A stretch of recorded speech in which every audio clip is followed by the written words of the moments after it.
It was night outside. A man heard a child crying coming from his yard, and thought that burglars had broken into his house, taking an axe. He went to the barn to check where the noise was coming from, but there was no one there but the horses. He began to hear phantom sounds. After discovering that he and his wife could not have children, the man looked to his right and noticed a small bundle in the hay. He picked it up and it turned out to be a baby. His wife Alina came to the bed and asked what had happened. She was sleepy and did not immediately see what her husband was holding in his hands. She was surprised to see the baby, but they decided to keep it and raise it as their own. At that moment something magical happened. When he opened his eyes and waved his hand, a wind suddenly blew, gathering clouds. Soon it started to rain. The dry land became fertile and the villagers sang happy songs. Thanks to his mystical powers, he also protected the village from danger, and peace reigned everywhere. No one suffered from hunger and thirst anymore, but he did not stop his research. For the sake of the people of the village, he considered such abilities magical, so they called him Charnel. 12 years passed. The boy who was found in the barn grew up. He was named Arian Sharon. His father, Arian Vincent, had just finished chopping wood in the yard, and they were about to go home for dinner. The boy asked his father how to use magic. Vincent was surprised by this question. He didn't remember giving the boy a book about it. Sharon asked his father if he had anything magical, but shooting down a bear with one arrow, or knocking down a tree with just a swing of an axe was hardly magic. On their way home, they passed through a field where other children played. The two boys saw the father and son, and started talking about how Sharon always read books, even when they wanted to play. He probably doesn't even know how to read. The boy is so thin and doesn't look like Uncle Vincent. One of the boy's mothers told him Sharon had been picked up somewhere. Perhaps his parents had thrown him away. Vincent heard the boys talking and was very annoyed, because the boy was like his own son. The father promised Sharon he would take him to the city the next day, and buy his favorite fruit. He didn't care what anyone else said. Sharon is his son. The boy thought only about magic and wanted to learn more about it. The next day, they went to the local city of the kingdom of Tormia Craze. Vincent asked the boy to wait for him in his grandfather Martin's shop while he finished his business. The man reminded Sharon that he should not go into dark alleys and encounter aristocrats, but the boy always obeyed his father. The father left, and the boy helped Grandpa Martin sign the vegetable plates. The boy was happy to help, even though he could have just sat beside him. Grandpa admired Sharon's intelligence. He believed that the boy was wise beyond his age. The boy interrupted his grandfather's thoughts by asking if he knew anything about magic and how to use it, but the grandfather knew nothing about it, only told the boy that there were many books about it nearby, and pointed to a bookstore. Sharon ran to the store without waiting for his grandfather to let him. The grandfather took Sohiron's book thinking it was a fairy tale, but when he opened it he saw no fairy tales. Meanwhile, Sharon was already in the bookstore when he wanted to take one in his hands. A woman said she could not touch their books with dirty hands. Expensive books are not meant for peasants. They are not the kind of books sold in ordinary stores. A man came into the store and the woman turned her attention to him. She was making some kind of prayer to him and had to check if he had brought everything. Sharon looked at the books and couldn't understand where his father bought them because they were expensive. While the woman was away from him, the boy took advantage of the moment and took one of the books, but there was no valuable information.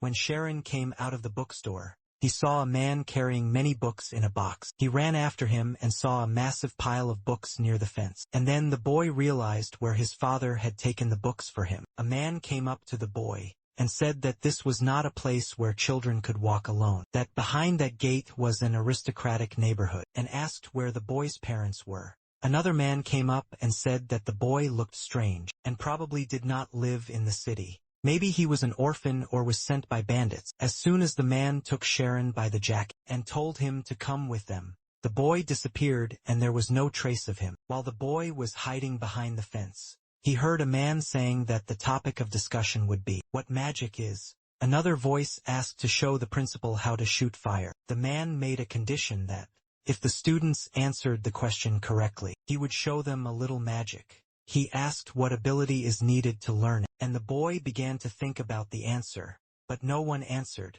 The man realized that none of the students would give an answer, and said that, Insight is the most essential thing in the study of magic. The strange feeling they are experiencing now is insight at times. People did not know that 1 plus 1 is equal to 2. Many scientists have worked hard to prove this. However, without intricate research, they could not understand that 1 plus 1 is equal to 2, because this rule has existed in the world since the beginning. In addition to studying knowing and feeling the concept in general, they can accept and understand it through insight, because magic has always existed.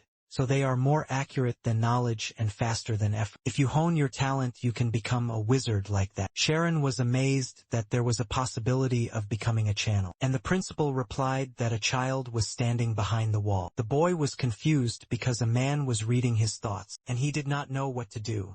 Suddenly he had an idea. If he does not climb over this wall now, he will regret it forever. He saw a man with a beard sitting by a tree, and students sitting in a circle around him. This man is Miriam Alpheus, the director of the Alpheus Academy of Magic, a certified 4th-level magician.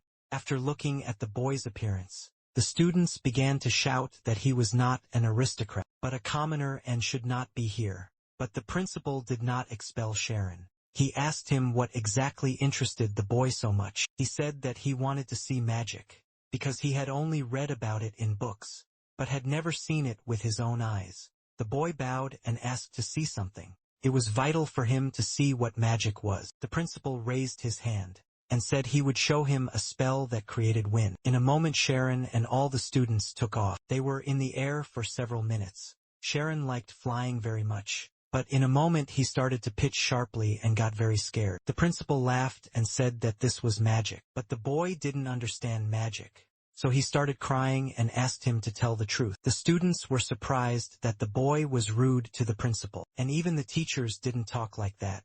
However, the principal was not affected. He was going to explain much more complicated things. Magic operates beyond common sense. It is a mental process that explores the truth of reality. Sharon realized that if it is tough to make magic irrational, it is closer to the truth. Many ideas of great people were considered irrational and denied, but eventually they were recognized as new truths. That may be why truth is hidden in irrationality. The director agreed with the boy's opinion. He asked Mircea Alpheus what he needed to do to study magic. The principal thought that he was a brilliant child, despite the difficulties. He tries to get the correct information to study it on his own, and really believes that he will succeed. But he is a commoner and he decides to show him. Instead of explaining, the director asked the girl named Schwaman to enter a state of mind. When she did, the principal took the coins in his hand and asked her to guess the number of coins. Schwaman said 6 and it was correct. When a magician focuses, his mind becomes so sensitive that he can feel everything around him. It is said that great magicians can even count the number of leaves on a tree. From a distance, this is an overly sensitive mental state. Schwaman said that now the director has 3 coins in his hand. A magician who enters this state sees the outside world, using supernatural potential, and can eventually control reality. It's not about counting the number of coins. It's the ability to immediately feel the integrity of the situation in front of them. Anyone can do this. The director told the boy to practice in a quiet city, first to feel himself and then to erase. If he succeeds, another world will open up to him. Sharon added that if he did not feel himself, he would be unable to erase himself. The director was impressed by the boy's mind, and suggested they try right here and now. After all, if they can't enter the state of the spirit, they won't be able to learn magic at all. Sharon closed his eyes and began to feel himself. The brain's representation could not overwhelm the reality and the sensations he was experiencing. He doesn't define them, he feels them slowly. One by one he began to erase the things he felt. He does not start to feel his existence. Only the mind remains sensual. After a while the boy opened his eyes. The principal asked him what he felt. The boy said that he heard sounds. Miriam Alpheus did not think the boy would make it. Things that happen in the state of spirit are in another dimension. The principal approached the boy, patted his head and said that he had done a good job, and that, if he continued to practice, he would be able to hear even more sounds. As he gathered all the students, they went to the academy and the lesson was over, and Sharon was left alone and only looked after the student. Mircea Alpheus thought that if the boy had been born a nobleman and trained from an early age, Would he have been able to achieve what these children had achieved? Probably yes, because he was very talented. Sharon climbed over the fence and was shocked to see what he had done. He heard a loud sound, so it was not a state of mind. It was as if he was torn to pieces and scattered worldwide. He was the world itself. Sharon began to run. He recalled that he seemed to have left his body and become infinity. For a moment in his thoughts, he did not notice that he was not flying at the man. Sharon fell from the collision and immediately apologized. But the man was not satisfied with what had happened. He took the boy by the shirt and started shouting that paying compensation for the hit and apologizing was not enough. A woman's voice asked what was going on. It was Miss Emmy, an aristocrat. The man said that the boy wanted to kill him, and he wanted to teach him a lesson. The man hit Sharon and he fell to the ground. The men started shouting that his parents should pay them compensation. Where is his mother, who is hiding after giving birth to such a shameless boy? They continued to kick the boy and call him a fool. Miss Emmy asked them to stop beating him because they could kill him. She went to Sharon and asked him how he was. The boy started to say that he had not done anything to them. The men said they would sell the boy in a village in the south. He was a commoner and there was nothing to worry about. The girl said that slaves should not have any flaws, and they needed to ensure that. The men started shouting for the boy to remove his clothes, but Emmy meant his face, not his body. She would only have a little fun with him and then let him go. Sharon plunged into his memories, recalling the words of the director of the Magic Academy. His eyes and everything around him turned blue. The girl saw this and asked the men not to touch the boy. They all flew into the air the next moment. Except for Sharon, he had unconsciously used a spell that summoned air. A few minutes later, he came to his senses and all the men started falling to the ground. They broke their arms and received other injuries from falling from a height. Only Emma could get down using her strength and not get hurt, because he was a commoner. She asked who this guy was and where he studied magic. Miss Emma said she heard a sound, lifted herself into the air and disappeared. The boy could not understand how she did it, but when he saw the men lying on the ground and not moving, he began to run away quickly. We are now transferred to the Karma's estate, a first-class aristocracy. The head of the Karma's family, Shakira, was reading a newspaper and drinking tea. The father asked the girl why she had missed class again. Emma replied that she had already learned everything she could, and she was no longer interested. But the father stood his ground. When will this girl grow up? He thought no matter what her genes are, she may be caught off guard one day if she is so irresponsible. The girl went to her room, turned around, and asked her father to introduce her to someone who worked at the Magic Academy. It was winter. Vincent was looking for Sharon, and when he entered the house, he saw only his wife, who told him that the boy had gone to the logging area to collect wood. The father thought it was strange because it was snowing outside, so he decided to go look for him. The man recalled almost losing his bicycle last spring, when he brought it to the city for the first time, and although the boy said he just got lost, what happened is unknown. As Sharon was chopping down trees, he remembered how he had summoned magic that day. He could not do it again. He had summoned it unconsciously. It is not known what intermediate process was triggered by the insight. After all, he had no knowledge of magic, but he could still enter the state of mind. He felt everything when he was in it. The surface, the shape, the smell. He could feel every part of this tree at the same time, but he could not explain it. He thought he could cut down trees with a single blow. That's magic at that time. His father was watching the boy, and he was shocked that he could cut down a tree with one blow. After hundreds of attempts to cut down trees, Sharon thought it was the first successful time. Just like using magic that day, he didn't need accidents. He required extensive knowledge. Day after day, he decided to practice endlessly, for the chance that would one day appear. 3 years passed and it was autumn outside, and the leaves had already turned yellow.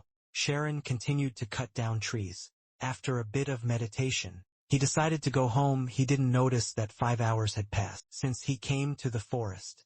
It was as if he had become one with nature. The leaves swaying in the wind, the worms crawling in the ground, the sounds of trees absorbing moisture with their roots. Even 5 hours would not be enough to enjoy it all thoroughly. As Sharon approached his house, he saw 2 white horses in a carriage. He did not know that they would have guests. His parents and a man sat at the table when he entered the house. This man was the family's butler. His name was Timur, and Sharon was amazed by his visit because the Ojin family is a second-class family of aristocrats in the kingdom. Why would a man working for the nobility need him? Meanwhile, the man got up from the table, walked over to the boy and examined him. The man explained that the boy had a good reputation. He was the son of a woodcutter and respected his father, so he offered him a job at the Ogon estate. They would move nearly 100,000 books from an extensive home library, among them important works that could not be lost. Other people would do the transportation. Only he and Sharon would sort them. When the boy heard about the library, he realized he could find important information from ages. The only people who needed to know about his work were his family. If even one book went missing, or even the information about the library's contents got out, then Sharon and his family would be dead. Sharon looked at his parents, who looked concerned since it was a risk for him. The butler offered enough money. They would never earn that much money hunting, so raising their son well was worth it.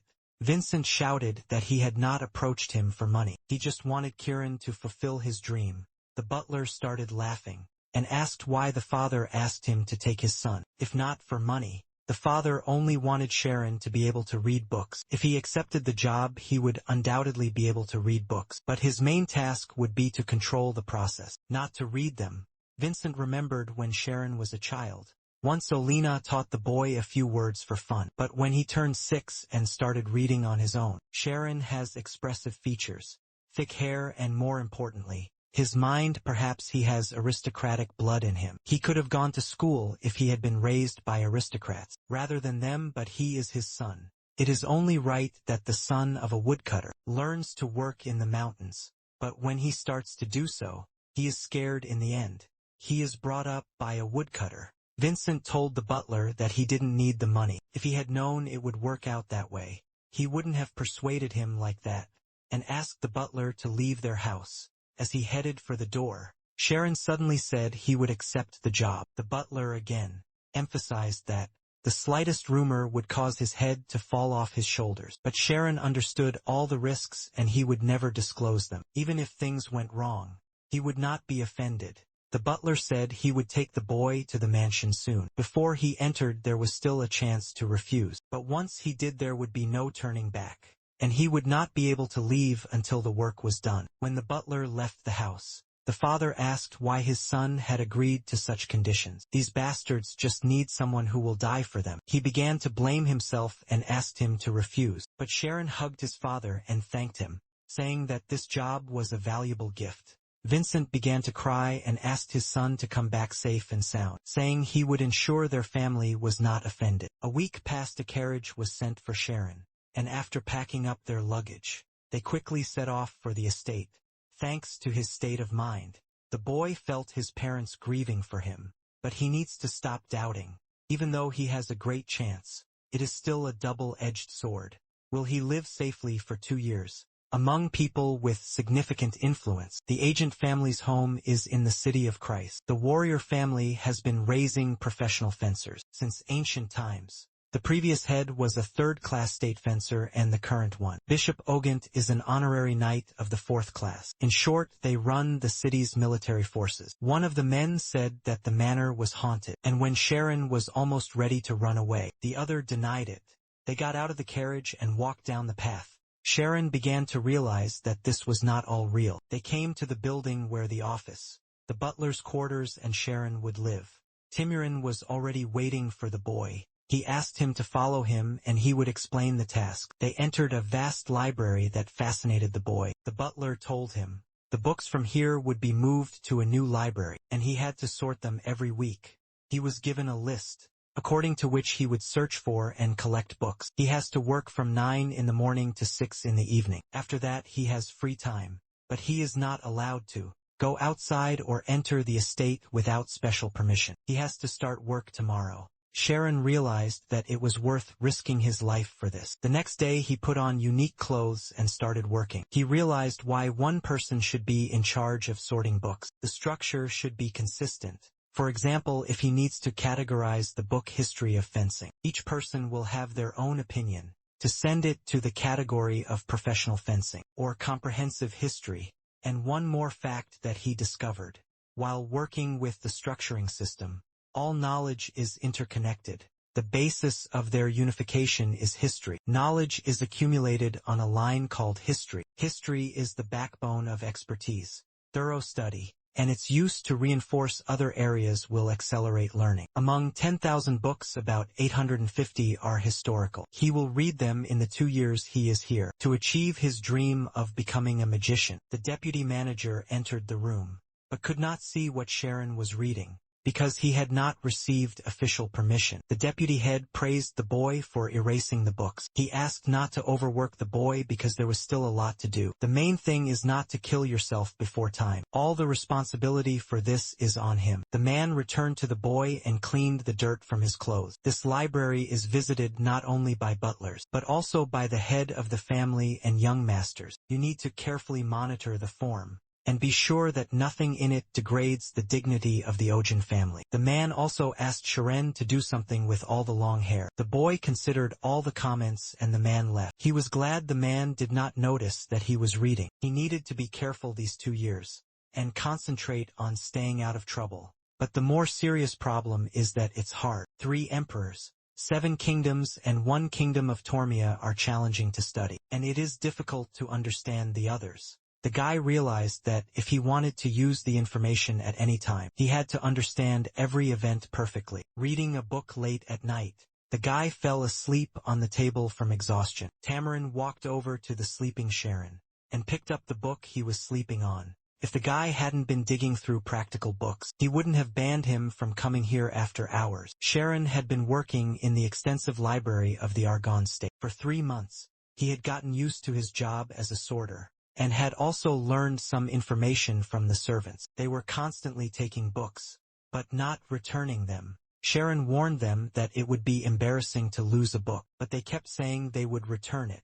The most shocking fact was that the nobles did not care if the books disappeared. To be fair, this library is hardly important, but no one should have known that it allowed books to be taken. Still, that doesn't mean that Sharon is safe.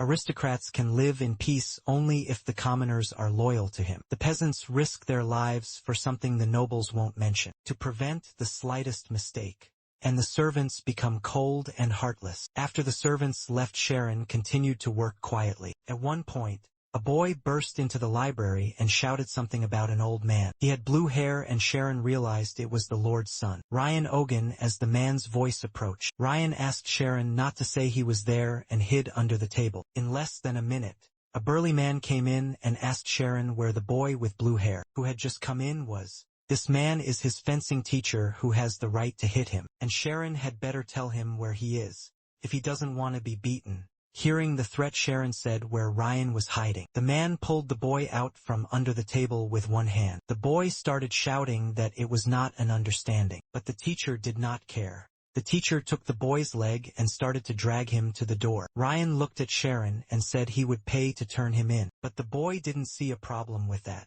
because the teachers had a lot of authority and he had no choice. According to rumors, the teacher sent the young master to the mountains for a month. Sharon read 1 book in 12 days, and after fully realizing it, he read 82 more in 4 months. As expected, it was difficult only at the beginning. The following books no longer contain radically new information. If you lay the foundation by reading about 200 books, the remaining 650 will be much easier to digest. While he was reading historical books, he had doubts about whether it was the right decision to study history. Now, but the further he got acquainted with the activities of the magicians of the past, the more convinced he became that this was the right path. While a scientist researches a theory, a sorcerer implements it in real life. So a sorcerer and a scientist are the same thing. But not all scientists are sorcerers, because they can't enter the state of the spirit, the state of heightened sensitivity of the mind. Suppose Sharon adds a tremendous amount of information to the state of the spirit. In that case, it will become the basis of knowledge. Maybe he can become a real sorcerer. Ryan's thoughts were interrupted by Ryan, who burst into the library and shouted that he had been through hell. While waiting for this day, the boy climbed the rock again and again, and every time he felt his arms weakening. He thought he would die, but he kept on dreaming of revenge. Sharon realized that he had underestimated Ryan and his anger. He asked him for help and Sharon snitched on him. But Sharon didn't understand why he had offended the boy so much, because he had told the truth. He thought that people in power prefer to use convenient logic, and he asked Ryan what he should do. Ryan could not understand why the boy was so calm. At first glance, he seemed to be just another butler who had recently arrived. He asked the boy to follow him. They came to the training ground. Sharon thought that Ryan would start beating him. Until his anger was gone, he was better off dying this way. He couldn't waste the chance his parents had given him by risking their lives. Rihanna threw a wooden sword at Sharon and said it was a duel, as a punishment for disrespecting the man. Destined to become the greatest swordsman, he would have to take the blows of his sword. Sharon could not understand what he had done, which was so cowardly. As a servant of House Ogun, it was his duty to protect them. But he had betrayed Ryan to the master, because he was afraid of punishment. He gave him away, ignoring the fact that Ryan was in trouble, even though his family disrespected him. He could not take that kind of treatment from the servants. Rihanna pointed his sword at the boy, and said that he would only allow him to attack 3 times. Before launching his attack, Sharon realized he would have to go home if he broke even one bone. He did not understand what he had to do, and decided that he had to attack, because he had 3 attempts. But in the first 2 attempts he failed to strike. Ryan turned out to be very strong. Even though Ryan was mocking Sharon, he realized he had one last effort and had to go all the way. He entered a state of mind and smashed the boy's sword. Even though he was holding it, Sharon's risk paid off with the first blow. He felt the essence of things. With the second, he calculated the speed of his opponent. And with the third blow, he finally struck him. A thunderous blow that he had been practicing for over 3 years. Ryan looked at the hilt of his sword, and asked Sharon where he had learned to fence. But it was not fencing, it was a thunderbolt. Sharon explained that his father worked in the mountains, and he used to go with him to cut wood. Still, he was not strong enough to cut down a tree, but he learned this technique to compensate for his lack of physical ability. Loggers call it a thunderbolt. Ryan considered the guy's words nonsense, because he had been training with a sword for 15 years. He didn't understand how you could learn such a technique by chopping wood in the yard. He remembered his childhood when his sister had smashed a yogi's sword. They were 12 then. But his sister had already mastered Ogun's secret technique. Her teacher no longer had anything to teach her, because she had surpassed her peers. She had inherited her father's genius, and a grand banquet was held to honor it. At the same time, Ryan lay on the floor with his sword shattered, and he couldn't accept what had happened, because their weapons were destroyed. Ryan said that victory was not awarded to anyone. If Sharon could master the sword, he needed to learn how to handle it properly, and gave him 1 month to do so. Right here they would duel again, but with real swords. Sharon realized that the risk of death had increased dramatically, and asked Ryan to think again, because he had never learned to sword fight. That's when he gave him a month to learn. If a guy is so talented that he has learned to chop down trees, he will somehow figure it out. Sharon decided to fight to the last. Later, sitting at a table in the library, he tried to understand what had happened. The peculiarity of the Ogden house is the inheritance of black and blue hair. The head of the family, Bishop Ogent, has 3 sons and a daughter. The eldest is a 6th grade professional swordsman. The eldest daughter also has incredible talent, but she chose music over fencing and became a pianist at court. The second son, Ray Ogent, is called a genius, unlike his talented dark-haired brothers. Ryan had no abilities, even the best teacher said so. Everyone who worked at the estate knows this story. Sharon began to reproach himself for making a thunderous blow. He had hurt the pride of a man who had been compared to his relatives all his life. He thought that he would stay alive doing a simple job. Still, he was hardy because he lived in the mountains. He could survive if he learned to defend himself. Moreover, the library had many books about fencing. Meanwhile, Ryan was training harder than ever, even breaking his record by running in circles. The teacher was surprised that the boy was training dutifully. However, Ryan was unhappy with the training because he was standing on his feet. He wanted something more complex.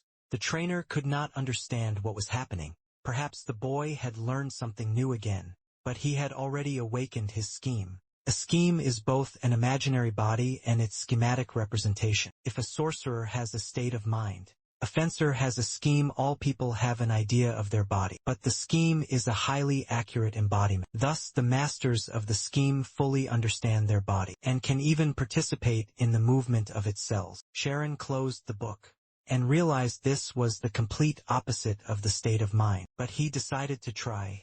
First he began to wean himself off it, which is simple because it is the same for the state of mind. For the state of mind he has to erase himself, and for the scheme, he needs to dig deeper into the essence of his existence. If he can pull back the veil at this point, he will complete the first stage of the scheme. However, investing energy in a process opposite to the state of mind is ineffective. He preferred to use his state of mind to learn the basics of fencing. He started with slashing strokes from 8 directions. Let's go back to Ryan. He was hitting a block of wood with a stick with all his strength, but he couldn't break it.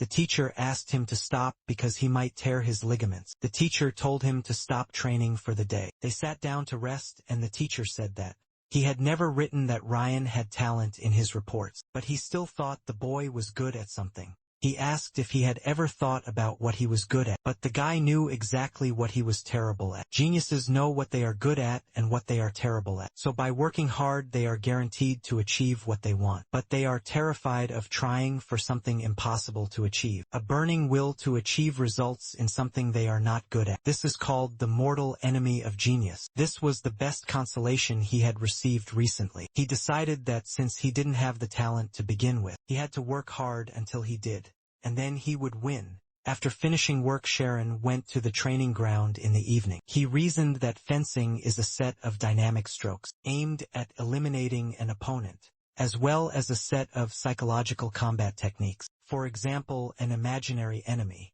It may seem that he can attack him in infinite directions, but in reality there are only 8. He spent a month practicing slashing attacks in 8 directions, and block his opponent's movements. In the same way, the fencing world is truly endless, just like the world of magic. He admitted that he might not be able to return to his parents, but he had no regrets. Although he stood at the crossroads of life and death, he was lucky to see this fantastic world.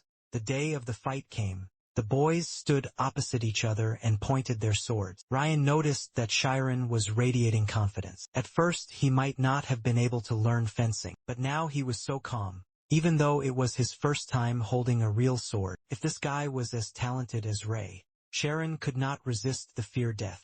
The source of this fear is in the future, and the future is an illusion that doesn't exist yet. Anyone can jump off a cliff if you don't imagine what's next. Ryan saw that Sharon was not blindly ready to die, but seemed to have absorbed all his emotions. But he is not afraid of dying either. Ryan's first attack, the boy was able to repel.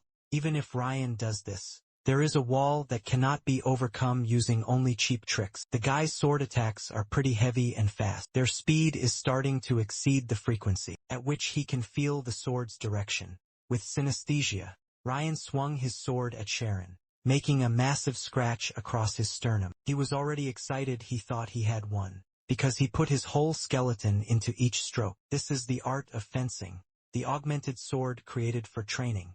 With two-handed swords, he would not be able to withstand any more of his heavy blows. Sharon thought that if Ryan had brought his sword up after cutting his chest, he would have just stabbed him and ended it all. He didn't understand why the guy was using only significant swing attacks, but after a minute he realized that his understanding of fencing was worse than he had thought.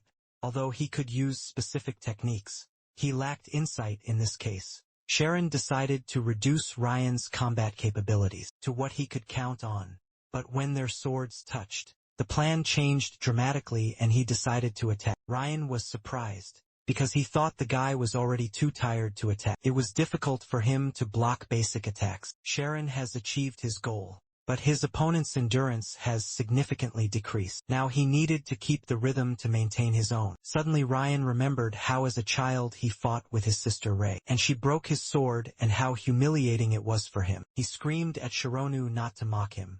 He would be the best swordsman in the world. He rushed to attack the boy. Sharon, meanwhile, in his state of mind, could not see the path of his opponent's sword. There were too many random probabilities, and he couldn't take any chances. At the last moment Sharon managed to deflect Ryan's attack and knocked the sword out of his hands. Ryan was shocked by this, He did not understand how a guy with worse swordsmanship than him could defeat him. It seemed to him that he did not know everything about who this guy was. He was equally surprised because he won the duel. However, it was unclear what would happen next. Although it was a duel, Ryan was an aristocrat. Since he had hurt his pride again, he did not understand what would happen next. Ryan was naturally disappointed in himself for losing again. He told Sharon that since he had won and he had lost, even if he decided to kill him, he would dare to say something against him. But the guy understood perfectly well that if he killed him, then he would not be left alive either. He was not going to risk his life. He just wanted to survive. This fight was absurd from the very beginning. It was not Sharon's fault that Ryan did not want to train and hid from his teacher in general. Ryan did not understand what a terrible situation Sharon was in, because he was stuck between the son of the chairman and his fencing teacher. If he were a man worthy of respect, he would never have put his butler in such a position. A man worthy of recognition would have met his teacher with pride. Sharon thought he was going to die. Ryan thought that after a duel, shouldn't people compliment each other? He wondered where the cold-blooded warrior he had just fought had gone. He is sure that he is facing a genius, but he does not laugh at him like his sister Ray. On the contrary, he faces him face to face, gathering all his strength. Sharon fell to the ground and sat on the floor. Ryan asked him his name and told him his full name as well. He walked over to him, extended his hand, and offered to be friends. It was autumn. The servants came to the library to pick up the books, and Tamir and came with them to check how many books Sharon had already sorted. The boy had done even faster than they expected. Out of almost 10,500 books, he had already sorted 1,000. It's been a year since Sharon started working at the extensive library in Ogun. As the number of books he has to sort has decreased, his productivity has increased. What's more, he had only 200 books left to read. Out of the 850 he had set out to read, he read about 3 books a day, and soon filled the knowledge base he dreamed of. He also tried fencing and learned the essence behind fear. Thanks to this, he feels that his state of mind has increased in duration. At first it was hard for him, but if you don't give up, you can gradually achieve your goal. Another critical point is that nothing compares to making a good friend. After he got closer to Ryan, he realized that despite his enormous height, he was sweet and affectionate. Perhaps this was expected from the youngest. He behaved like the youngest. One day Ryan came to the library to visit Sharon. He didn't even know that his family read all those books, but reading was tedious for him. Sharon was distraught that the boy would damage the books. Still, he assured him that even if he burned the library down, he could protect it in front of his family. Sharon asked Ryan why he was not at practice. He replied that his teacher allowed him to study in the library, but he did nothing to study there. He was bored. Sharon thought Ryan had become lazy. He was like a fire that can't be stopped. Once it's lit, if there is an opportunity, it will catch fire again and again. Ryan took one of the books from Sharon's desk, and after reading its title, asked if he wanted to become a magician, and if he really needed books for that. But the books were mandatory. Sharon hadn't had the opportunity to study before he came here. Still, now that he's read 600 books on history, he knows almost everything. Ryan found the book Sharon was reading very interesting. He read a quote from the book. I am sure you have asked yourself this question, at least once in your life. If a swordsman and a sorcerer fight, who will win? Sharon has searched the whole world for an answer to this question. Even now, when he closes his eyes, he sees the shimmer of the Artuzna Mountains, 6,000 meters above sea level. And there is a fruiting tree in those mountains that eats birds. But Ryan was not interested. He kept flipping through the book, and didn't understand why there were no pictures of fencing, and no information about it. Suddenly, a man entered the library and said that the swordsman would win. This man was Ryan's older brother. Sharon was excited because this young man had heard their conversation. Ryan asked his brother why he was so sure the swordsman would win, and he suggested that it was because he was a swordsman himself. This would have been understandable if you had analyzed the position of swordsmen and mages on the continent. However, Ryan did not understand their position in relation to the battle. Then he asked Sharon his opinion about who would win. The boy became very excited, because he did not understand what this man wanted. It would be hard to understand him usually, but the thoughts swarming in his head made it even more complex. He just needed to give a suitable answer.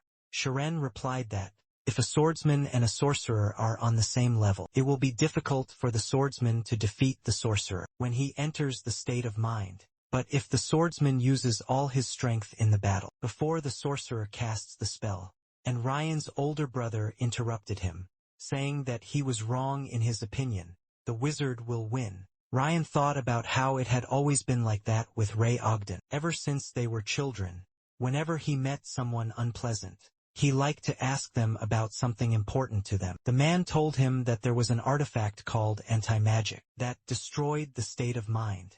Sorcerers' abilities are a state of mind. Fighting a sorcerer in this state is like fighting sharks. In the depths of the sea, however, something can evaporate the water and leave the sharks insensitive. It is anti-magic if the state of mind cannot reach these armors. Neither can magic. No sorcerer can fight someone who uses a mighty artifact. But this is just a theory from the beginning.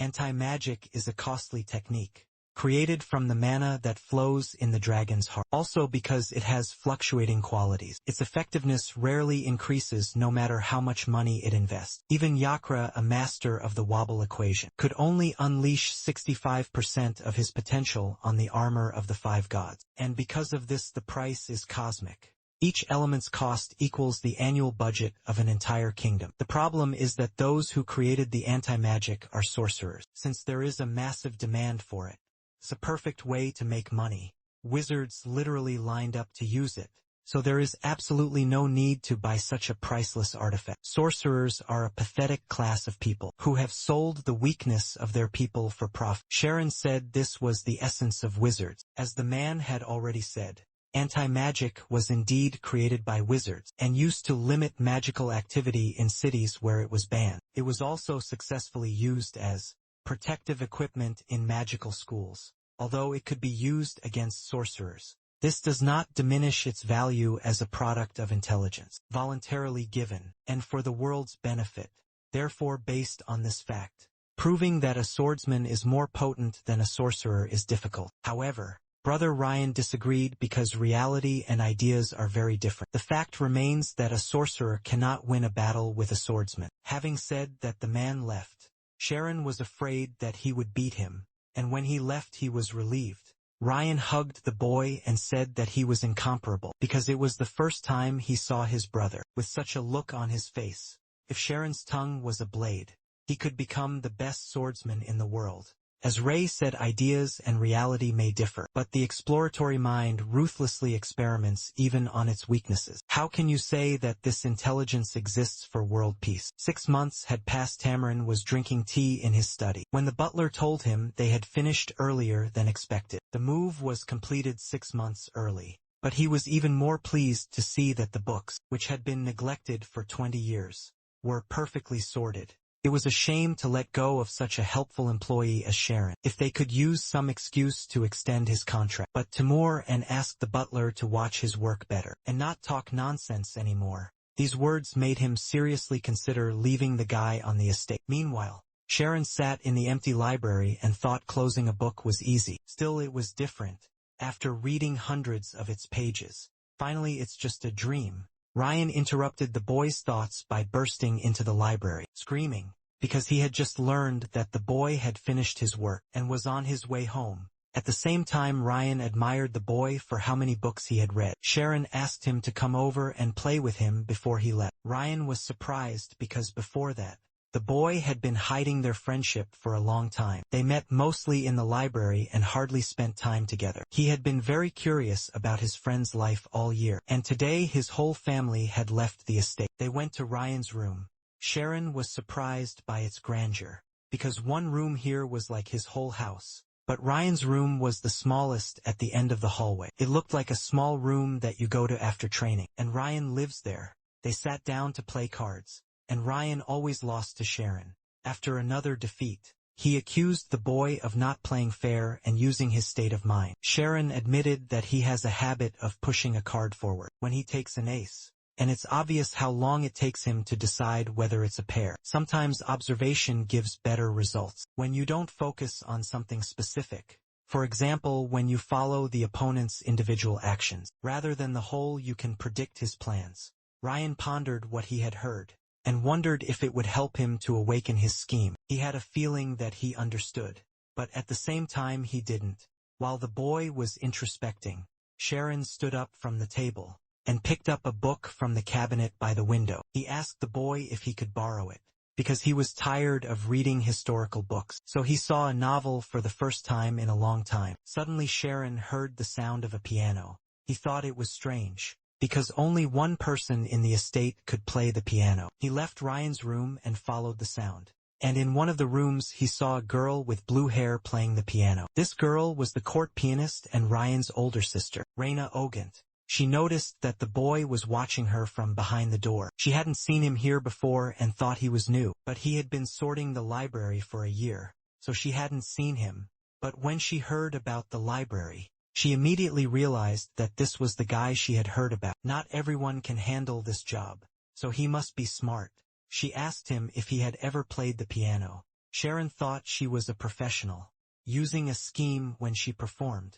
Besides, Ryan told him that she was the worst person in the estate. Raina invited the boy to sit on a chair next to her, so that she could teach him how to play the piano. She saw that the boy was hesitant to sit next to her, so she promised no one would scold him because she let him. She was very persistent and Sharon was not able to refuse her, except when he had another chance to sit at the piano. When he sat down next to the girl, she explained and showed him some of the keys and what the symbols on the music sheet meant. She showed him a simple melody and asked him to play along. When the boy started playing, he did everything wrong, especially since he was confident in pressing the keys, and Raina was unsure whether to stop him or let him continue. The longer he played, the stranger it was, because he was making mistakes in everything. But simultaneously the melody sounded very similar to something, as if he was utterly imitating her performance, and gradually he started playing correctly.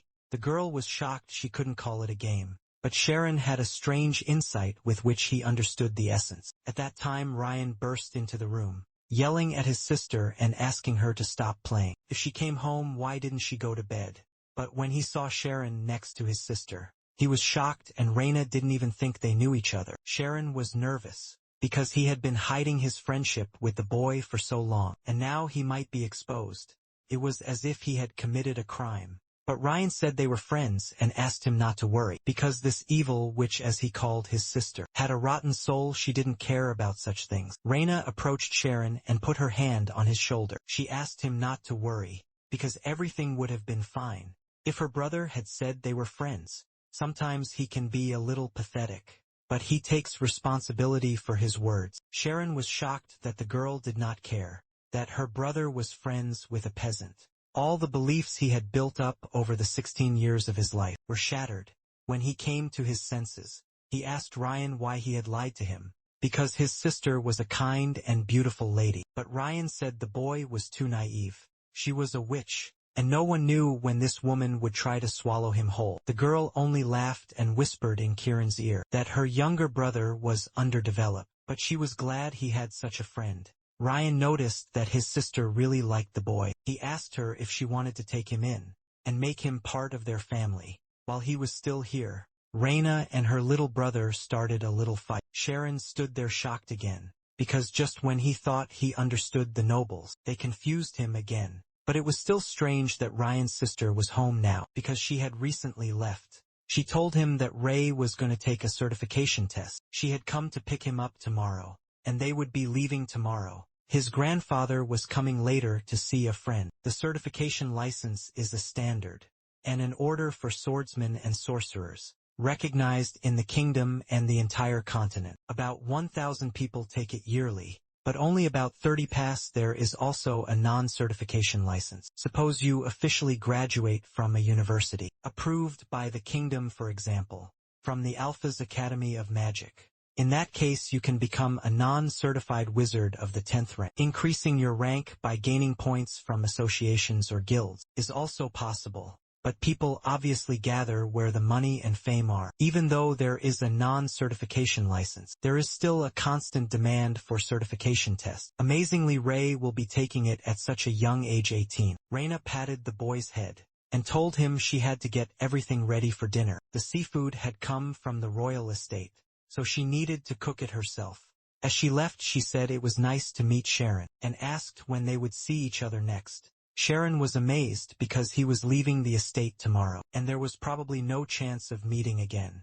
Fascinated by Reina's beauty, he asked Ryan if she had a boyfriend, but when he came to his senses, he said that he was just curious and it was better to forget about it. Still, Ryan was already running to his sister and calling her. He still managed to ask his sister if she had a boyfriend, and Sharon ran up and covered his mouth with his hand. All the maids walking next to Reina were shocked. She asked them not to pay attention, saying it was just children playing, and they continued to go to the kitchen to discuss the dishes. But the head butler overheard this conversation, and was confused that the young master had guests today, because nothing was planned. He asked the butler named Hannes to tell Tamarin to come in immediately. The next day, Ryan was training with his teacher in the middle of the winter forest. While the boy had a break, the teacher thought the boy had picked up his training again. It had been a year, but he was sure that would change once Ray got to the royal estate. Suddenly a butler came running to them, telling them that Lady Reina had asked him to return to the manor. Right now, she said that the temporary butler, Chiron, was in danger and on the verge of death. Head butler Lewis sent a report to the head of the family. Sharon was summoned because of his relationship with Ryan. The boy quickly put on his jacket and told the teacher that he would see his father, because Sharon was his friend and his father had somehow found out. He was sure that he would forgive him when Ryan put in a good word for the boy, and later returned to training. Meanwhile, back at the mansion, Sharon knelt before Ryan's father. The man told the boy that he would be executed because the commoner dared.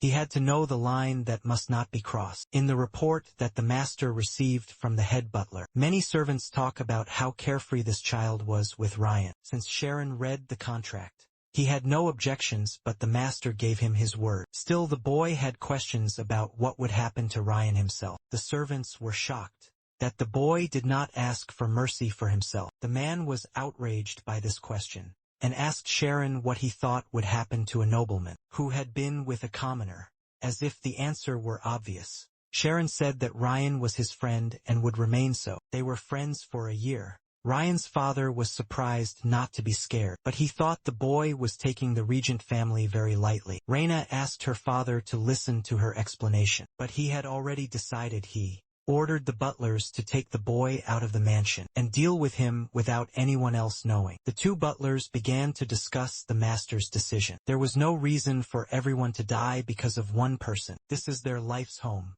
and in order to protect it, they need to get rid of the slightest conflict that starts to flare up. Now he may think it's the right thing to do, but later he will be grateful for this choice. Ryan burst into the mansion and shouted that Sharon had not committed a mortal sin, but had simply become his friend. However, his father was not convinced by this argument. He said that one should not sin to deserve death. Ryan doesn't even realize how difficult the nobility's circumstances are. As long as their family is coping with this challenging situation, Ryan can enjoy the privileges of being the son of an aristocrat. But for the boy, these privileges did not matter if he had to give up his friends for them. But to his father, everything he said sounded childish. Friendship with a nobleman implies equal relations. He thought it was strange that Ryan really thought the peasants saw him as a friend, because in this world, many people want to get on the aristocrat's good side, and so his father had ordered him to prove that he and Sharon were really friends. Ryan does not understand how to prove his feelings, but he cannot just say something randomly. If he were Sharon, he would easily defeat his father. He remembered the words that Sharon had said to him when they were playing cards, that one should not follow the individual actions of the opponent, still the whole person, and then one can understand his true intentions in general. The person who was in front of Ryan was a father, a second-class noble, the head of the House of Vigilant, a certified fourth-rank a knight. 30 minutes earlier, the teacher didn't want to let Ryan go to practice. Still, he persuaded the teacher because his friend who works in the library might die. He remembered that the teacher had said that if you can talk to someone with swords crossed, they can be friends. And now he was contradicting himself. However, the teacher stood his ground, and the most essential thing for aristocrats was to rid their families of anything that undermined their reputation. The boy probably didn't even think about the pressure his friend was under when he realized that he was no more critical than an insect. But convincing each other won't solve the problem, and if they just stand there, nothing will change either. Ryan said he was the first to ask him to be his friend, and now he doesn't want to be a coward. The teacher was impressed by the boy's determination, and he honestly admitted and explained the reasons without lying. The teacher was hopeful that he would win and decided to support him, so he gave him his sword, on the condition that he would let him go if he took it. As Ryan was leaving, the teacher told him that leaving his friend was like leaving a part of himself. Back to the manor, Ryan told his father that he believes they are true friends. With Sharon, the fact that he was his friend was proof of that. But his father was not convinced by this argument. He said it wasn't about wealth. Even now the reputations of many nobles are at rock bottom. He was ready to give up his son altogether, to prevent the family's downfall. The boy was ready to go if it was necessary to protect his friend. But Ryan drew his sword, which angered his father. He did not dare to raise the sword at his father, although in fact, the sword was not pointed at him. The boy just wanted to show his confidence. Now his father keeps someone worse around him to assert himself. But he is wrong about that. Sharon is Ryan's best friend and he wants to help him. The father was sure that Sharon assured his son that a peasant and a nobleman could be friends. But it was not so. Sharon said he would take responsibility. When Ryan wanted to be his friend, he assumed that one day, he would have to choose between friendship and life. Even if it means he dies here, he will never regret being his friend. A true friend is someone who will never betray you. Everyone has one and everyone dreams of having one. Clump Ogun, the previous head of the family, came out on the balcony. He listened to everything that was happening and was amazed, because in his years there had been no such passion. No one expected him to return right now, but his friend had run off with a young maid, and it was as noisy as ever. Youth is the best defeat. He asked his son not to jump to conclusions, because Clump had been watching everything, and it was obvious that many people had something to say. So he suggested listening to what others had to say about what was happening. Raina said that although she had only met Sharon yesterday, she had noticed he was smart and talented. He also said he had fulfilled all the contract requirements and was leaving the estate today.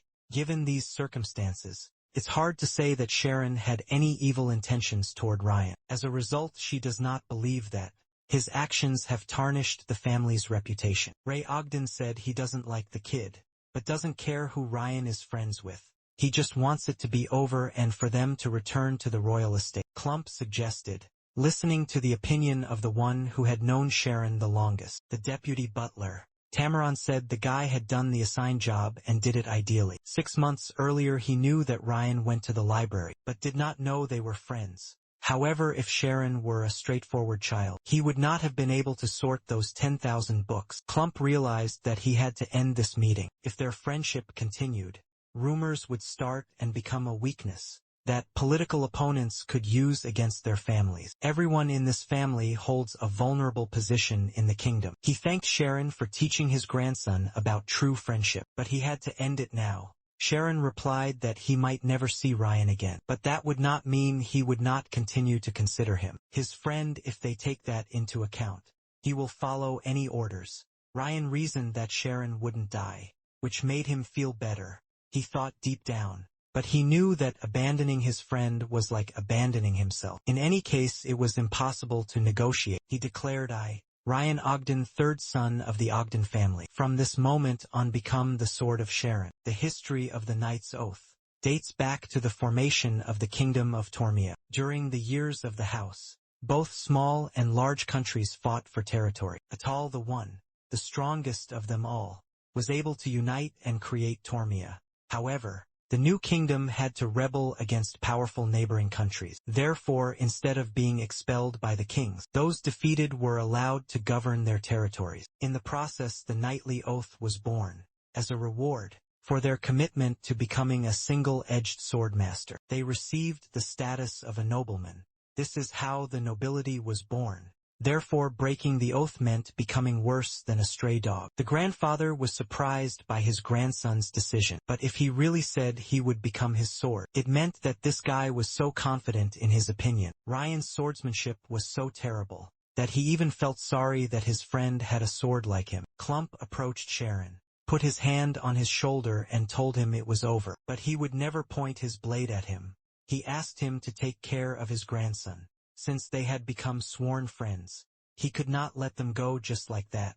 He ordered the head butler to take the carriage. Sharon was to ride home and bring his parents here. After that everyone left and Sharon and Ryan went to their room. Sharon was surprised by the boy's decision to take the oath. He didn't have to do it for him, however. For Ryan it was the right decision. He just decided to bet his life on such a person. Ray entered the room and asked if Ryan had lost to Sharon in the sword fight. Since her brother swore a knight's oath, they are thinking of a new plan. Still, in any case, her father wants to enroll him and Sharon in the Kaizen Swordsmanship Academy. Sharon was shocked to hear this, but he became a family member, and Ray told him about his talent, to see if they would want to give him a chance and invest in him. Apparently they want to make him successful for Ryan's future. But Ryan was outraged that Sharon would be sent to school without his consent, at a time when they could finally play whatever they wanted. In any case, Sharon will not go to fencing school because he is a future wizard, and he has already discovered his state of mind. Reina was surprised that her brother had taken a knight's oath to a future sorcerer after all.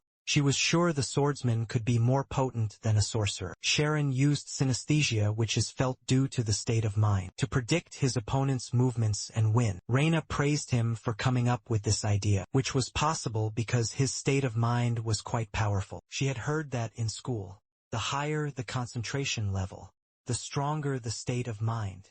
And even more amazingly, when you reach that level of concentration with a sword in your hand. Reina promised to talk to her grandfather about Sharon's career path, provided he attended the fencing school. Teacher Kate already knows about this decision, so he decided to end the contract tomorrow. He said he would read a farewell speech in the morning. Ryan was shocked by this decision, because he respected his teacher very much. The butler interrupted their conversation and said family members were waiting for Sharon in the reception hall. The head of the family said that if they wanted to, they could meet him first. What an excellent surprise for Sharon when he saw his parents in the reception hall. They were not the head of the Ogden family, but his parents. They hugged and were very happy to see each other, because it had been a year and a half since they had last seen each other. But they did not know why they were invited here, because Sharon had written earlier that he had finished his work and had to return home. He told us about how he had made a friend while working at the library, his background, how he had taken a knight's oath, and how he had gotten permission to be friends with him. The head of the Bischoff family, Ryan and Reina, entered the room. They introduced themselves and met Sharon's parents. At first, the parents were treated to various dishes, and Sharon's parents were shocked by the amount of food and the number of forks on the table. After lunch, they went to have tea. Vincent didn't know what a knight's oath was, but he thought it was strange that they showed such kindness to the woodcutter's family. He decided to find out what the oath meant. He thanked the head of the family for their good attitude toward his son, but he was still a little worried. Bishop replied that he could not believe his son had sworn an oath to Sharon. It was unpleasant for him, but still for the audience, a family that honors the politics of militarism. The knight's oath is indisputable. If they were treated so disrespectfully, just because of the difference in status, Ryan's honor would be tarnished also. From now on they will use a respectful form of communication. Their family will support them and will not turn away from Sharon. He added that he was surprised that Sharon uses a state of mind, because this state cannot be achieved by strange work. It is a talent that was born with. As far as Bischoff knew, Sharon's goal was to become a wizard, so if he wanted to get an unofficial magic license as soon as possible, the Alpheus Academy of Magic, one of the 5 most prestigious schools in the kingdom, should be a good fit. He did not mean that Sharon should enter the academy to become a wizard, but not doing so, having several privileges, is unwise, so he did not advise against it. Besides, he should go to that place to meet the standards of the House of Ojin. One of the main problems was the boy's background, because magical schools are elite. They do not accept anything but children of aristocrats, so they can offer only one solution. Vincent was shocked that his son wanted to become a wizard. He realized that he knew almost nothing about him. The Clumps said they wanted to adopt Sharon, so that he could study at the academy. Bishop has a young cousin who has no children yet, and if they add Sharon's name to the family registry, the problem will be solved. They had no intention of stealing their child. It would only be on paper. Thus he would become a nobleman.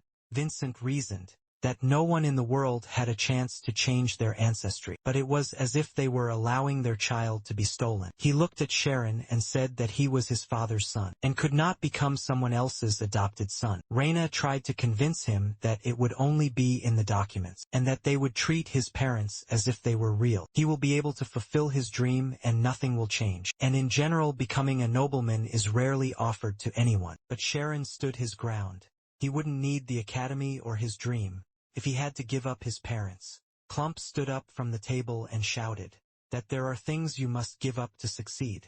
And if he couldn't do that, then his dream was not insignificant. Sharon agreed. It didn't matter to him how beautiful his dream was. It was what he had taken from his parents. If his parents were the roots, then his dream was the fruit they nourished. Telling him to give up his roots is like telling him to die. But suddenly Vincent bowed down and begged to adopt his son, because he was not his biological father. The man said that Sharon was a child they had by accident, and he was sure that the boy came from a noble family. In his opinion, he did not deserve such a son. If he became an adopted son of aristocrats, he could go to the right place. Sharon was outraged by his father's actions, because he knew Vincent was not his biological father. They didn't ask him because a person can only have two real parents, and he dreamed about it. He asked his father if he had thought about his feelings, and who would want to be abandoned twice by their parents. Vincent hugged his son and apologized. He made a promise that he would never leave him again. Bishop had heard that there were special conditions at the Alphea's Academy of Magic, and asked his father if he could arrange them for Sharon, because he knew the director was in debt.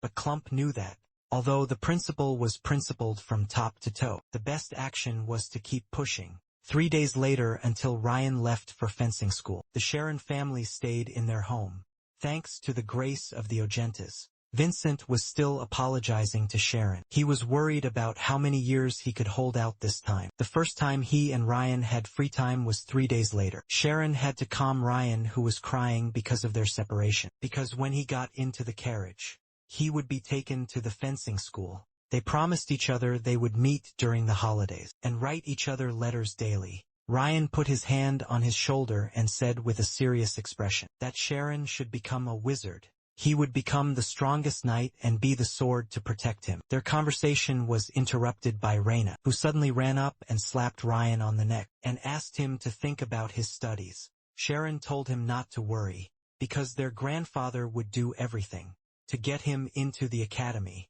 and he bowed to Reina and thanked her for her help. At first the girl thought he was just a lovely little brother, but he turned out to be a very sensitive guy.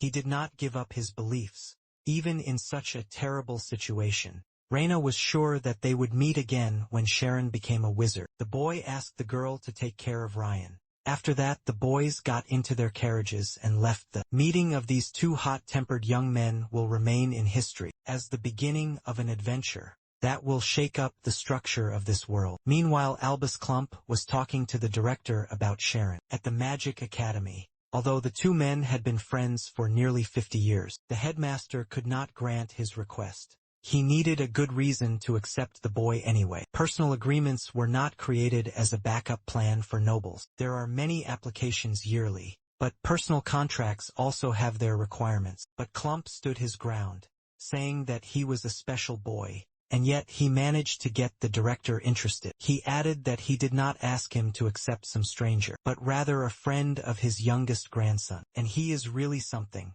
Clump saw the director in his youth. When he looked at the boy, the academy director immediately realized that the boy had some problems, because if he had been so talented, he could have entered the academy himself. Clump told us that the boy was not a nobleman, and refused to become one. New opportunities can always appear, but people lose everything when they give up their beliefs. The fact that a person does not make concessions means that everyone can accept his opinion as correct, or condemn it according to Clump. The director did what he had to do, and he taught a lot of talented people. Isn't it time to let go of the resentment? Mercia taught children, because he did not want someone like him to appear. Clump told him that the boy was like him, so he could not guarantee that the boy would not go down the same terrible path. Clump said the man was a genius, Born once in a century, he was called the Light of the Milch family, but he eventually returned.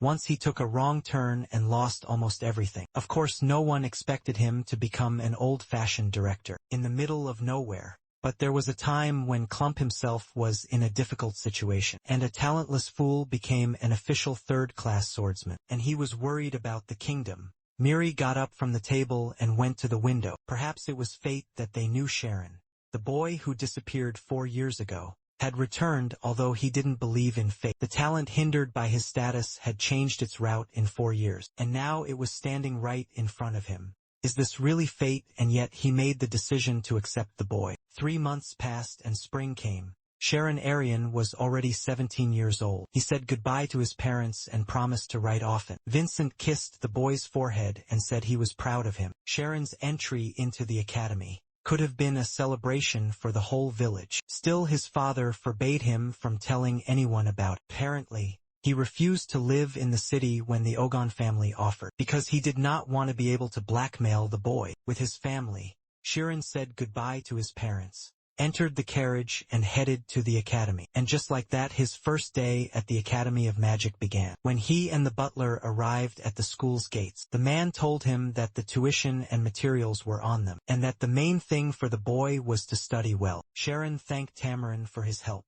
But in response, he heard that a villager will always be a villager, no matter how talented, and he will never become better than a nobleman. But not everyone is given this opportunity. When the boy enters the school, many aristocrats look at him with distrust, but he must persevere, then he will be able to stand and go all the way. The butler takes the boy's belongings and asks him to follow him, because he has to register at the school. When they reached the hall, the man said he had to go and they said goodbye. Sharon was confused because he did not know who would meet him. While waiting, he looked at the various stands in the hall, and on one of them, he saw that the Magic Academy used a 9-class system, and that there were 420 students there, 30 of whom were in the graduating class. The principal approached the boy and asked if he remembered him, as they had met before, of course. The boy remembered him and thanked him for that time. The man took the boy to the hall where he had to take an entrance test. It was necessary to determine the boy's class. Sharon said that he already knew how to enter a state of mind. The principal was delighted that he had discovered it independently, and it would be great to teach him from childhood. Even though it was already late,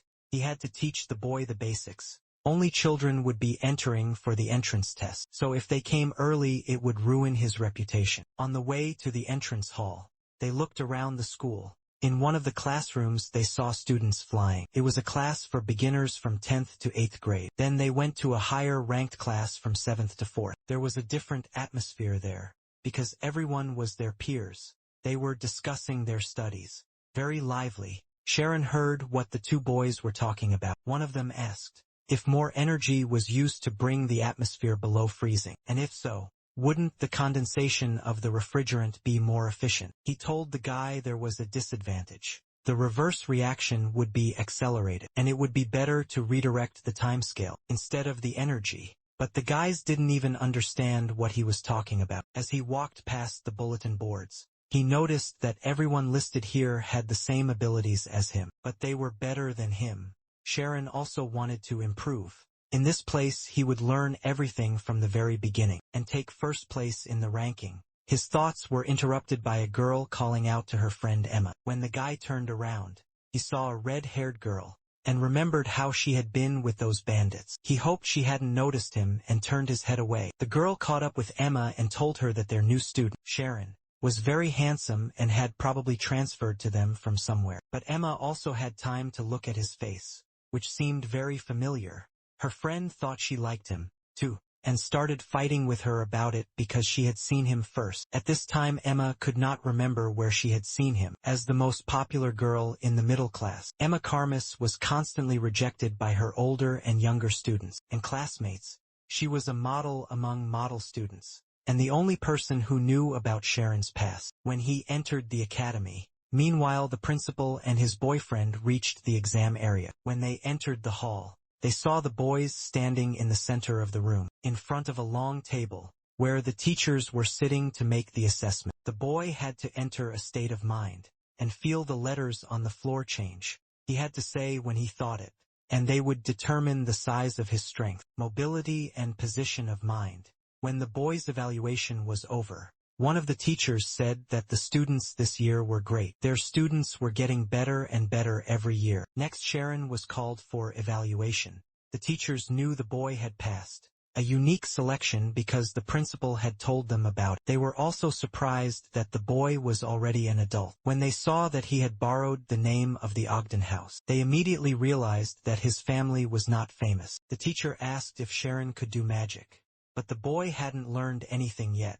But even if he hadn't studied anything yet, he might be able to do some things, because magic is the process of releasing knowledge from the mind. Sharon entered the center of the room and entered the state of mind. It was not easy for him to do, but he managed. The teacher asked him the most distant number, but he did not answer. The principal tried to encourage the boy, and told him they were not comparing him to others, but were looking for a better way to teach him. The boy said he could see the number, but it was so far away that he couldn't see it. But he didn't need to see it.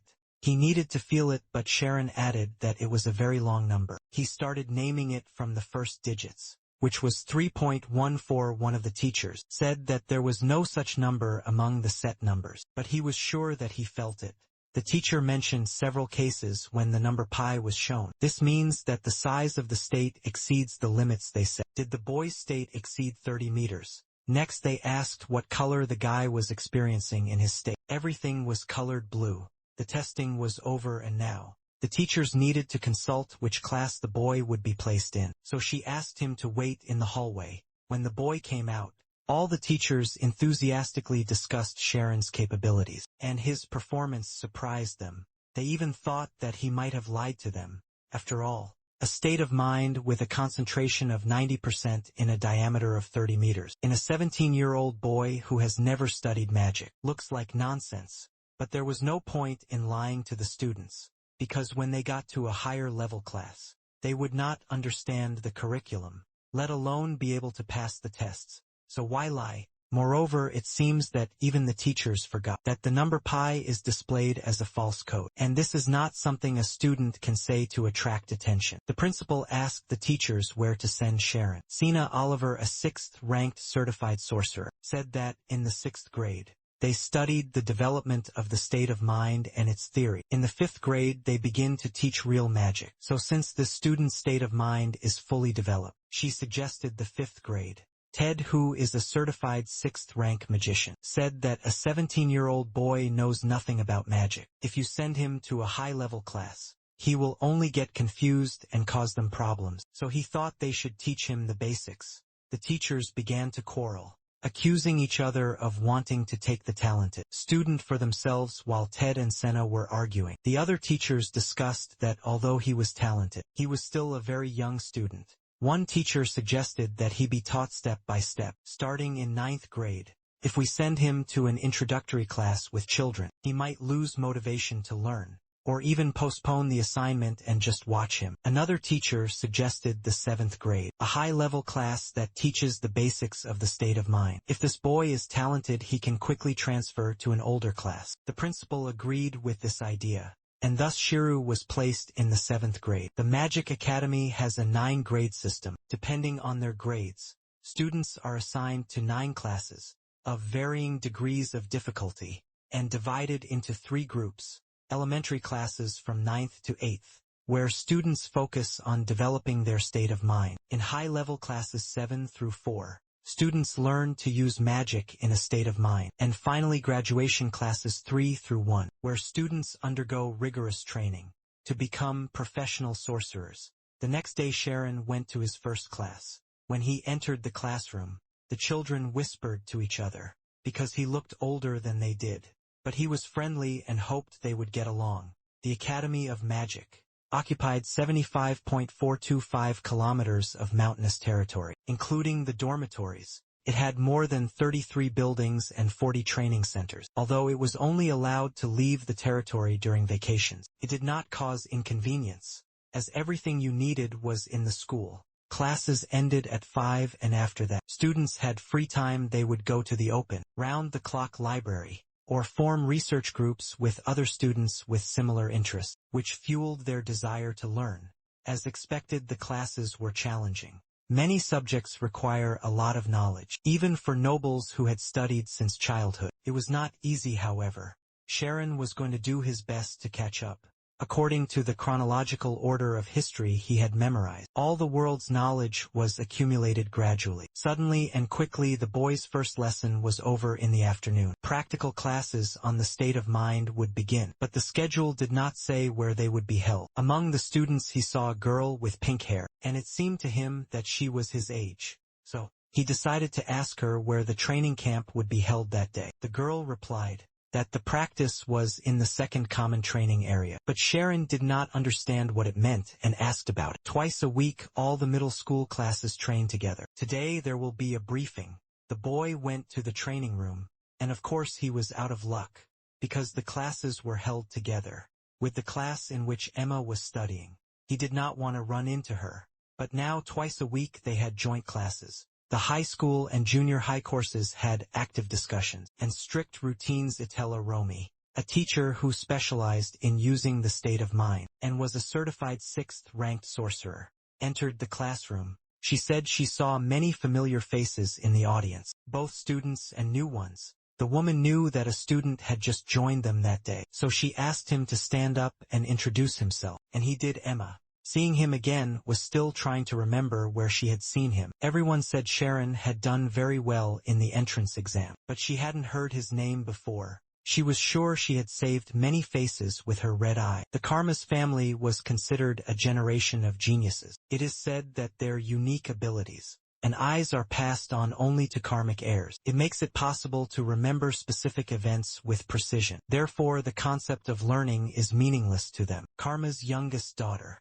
Emma, was recognized as the most talented of the whole family. But one day Emma's life was turned upside down when she accidentally met a peasant boy in an alley. And then Emma remembered where she had seen Sharon. She couldn't believe that the red eye's memories could be wrong. She thought he was a nobleman, but he had been just a man. She couldn't understand how he had entered the Magic Academy. For Emma, her past is a dark and disgusting secret she has made sure that nothing reminds her of. But what if a guy remembers her and what happened 5 years ago, and tells everyone that she was hanging out with street thugs? Carmen was actually very interested in boys, and she even wanted to undress him. Emma realized that she could not let this happen, and decided that she had to prevent it. The lecture began. The teacher started to talk about the conscious, mental state of a sorcerer.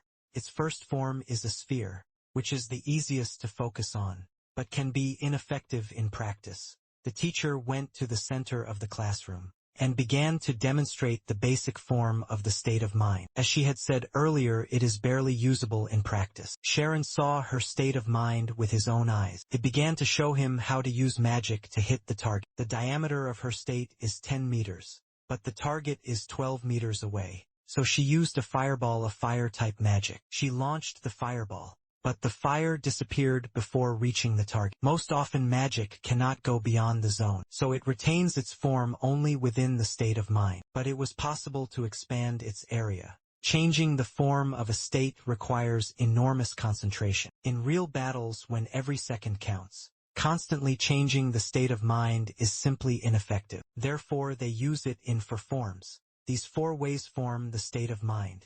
She began to show the protective form, which was presented as a cube.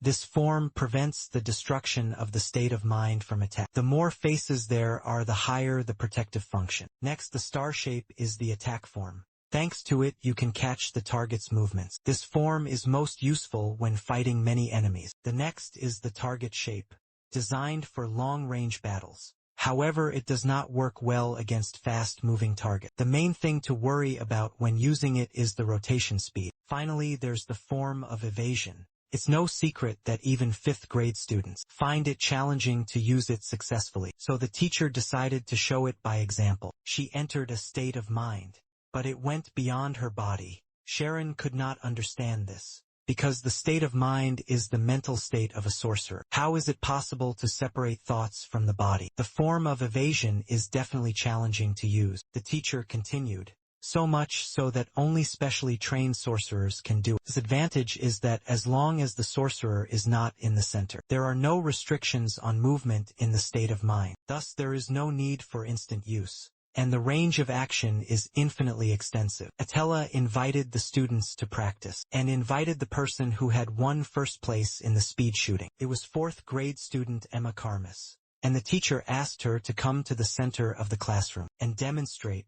The girl certainly didn't want to be the center of attention, but she had no choice. One of the 4 forms of the state of mind is the goal form. Its advantage is efficiency over long distances. However, it is weak against a fast-moving target and many opponents. But if it is supported by someone who can simultaneously rotate the area and control the state of mind at high speed, then the disadvantages disappear. After all, it becomes an irresistible force for the enemy at a long distance. Participants in speed shooting training usually use all 4 forms. Still, despite this, the high school student always takes first place, using only the target form.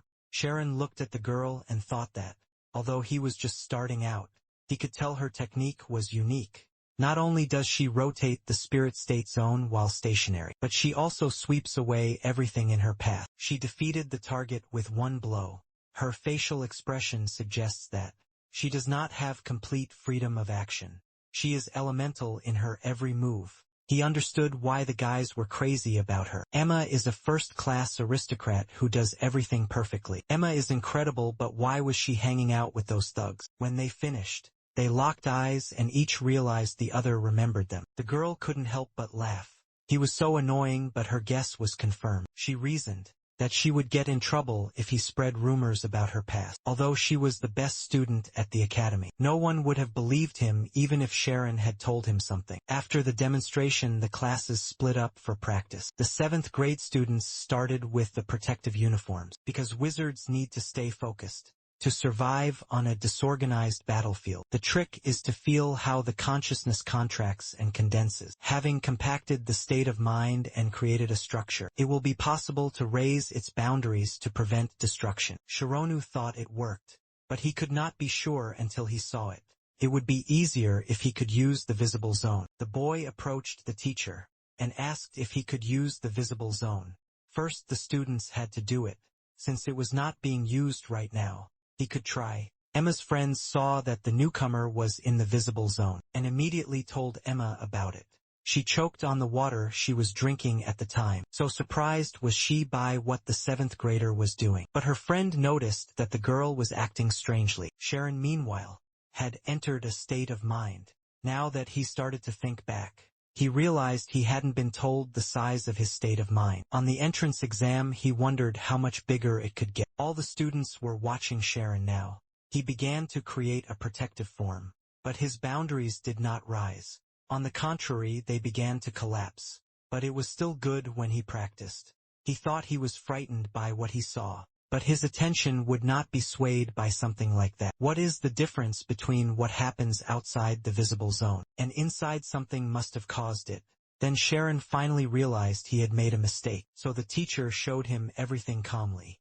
In the state of concentration, when the state of mind changes, which means that when you try to reduce it, it also concentrates. The problem is that he makes his state of mind smaller than it is, but he still manages to increase it. The students who watched this were surprised by the size of his state of mind. Now that it was not leaning toward the same size, he would squeeze it and create one of the forms. It was as if Sharon was inside a precious stone. The teacher was amazed that he had succeeded on the first day, although the fact that the convergent type succeeded in defense helped him. Emma observed how well the boy was doing, and concluded that someone was definitely helping him. Soon enough he could close the class gap and his influence would grow. So she decided to change her plan and secretly get closer to him. Sharon told the teacher that the size of the zone was increasing again. She replied that as the size decreases, the density increases, and with a density like his state of mind can withstand almost any physical action, so it can withstand magic. She praised the boy and asked him to come out of his state of mind. Atella recognized his insight in creating a protective form. Still, the convergent type and the vast size of the spirit state clearly helped. The guy, an infinite number of gazes, expressing various feelings, were directed at Sharon. The next day, another look was directed at the boy. The teacher who had scared him the most during the entrance test came to class. Her name was Sina Oliver.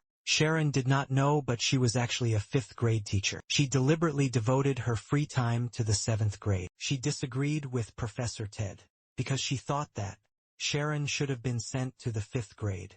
He would have been able to catch up sooner or later, and she would have taught him on her own. Sina immediately cast a single spell. A crystal appeared in her hand and a frosty wind blew in the classroom. There was no combination of the words cold energy in the world, so the temperature can rise infinitely, but it cannot fall infinitely. The state of zero energy is called absolute zero. You can easily create an ice crystal if you take some energy at room temperature. But if you divide it into small particles and create a convection flow, they will make a temperature so low that it can kill a person. A sorcerer controls the world within his state of mind. On a particular territory, the sorcerer becomes a kind of god, manifesting synthesis, touching light or smelling a touch. The special senses of sorcerers give them the ability to control reality. To activate a spell, you must have abilities similar to the gods, namely omniscience and omnipotence. Sorcerers use them to activate magic. It doesn't matter what level of omnipotence you have. It's impossible to cast spells without a knowledge base. Even though sorcerers are endowed with outstanding abilities, they must understand the structure of the world. No worse than scientists.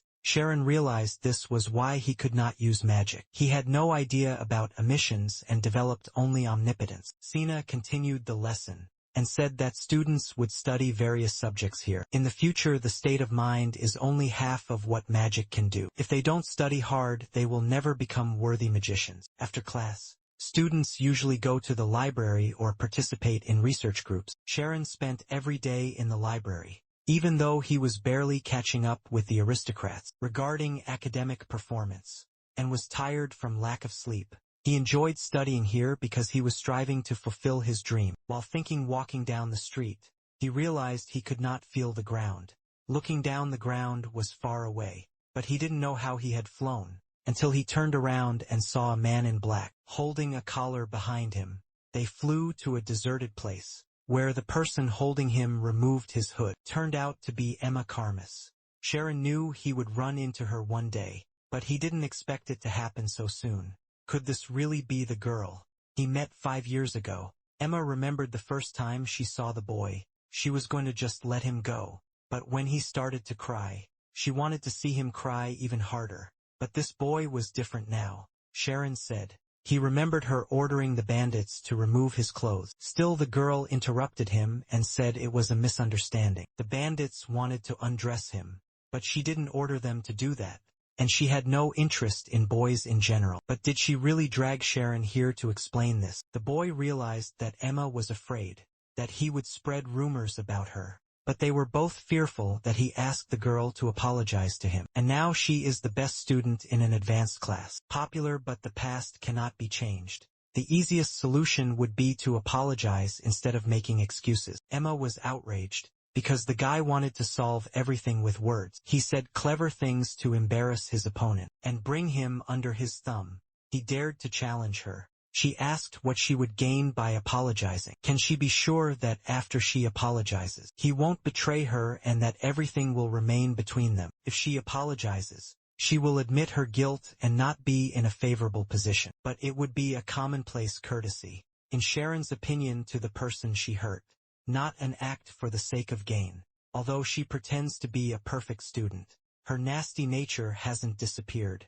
But Emma decides to scare the boy with high school students, because if he does something wrong, the advanced classes will become his enemies and his classmates will. Everyone will know that he is an ordinary peasant and violates the school charter. But she didn't want him expelled from the academy. They would watch him and decide if he was trustworthy. From now on, Sharon has been bringing her coffee every morning. This way she can see how he carries out his errands and decides whether he can be trusted.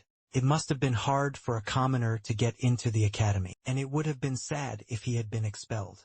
When he became his 6th, she began to trust him and threatened that if he told the teachers, she would kill him with her own hands. After that, Emma flew away. Sharon thought it was better than being expelled, but would the girl accept what he asked?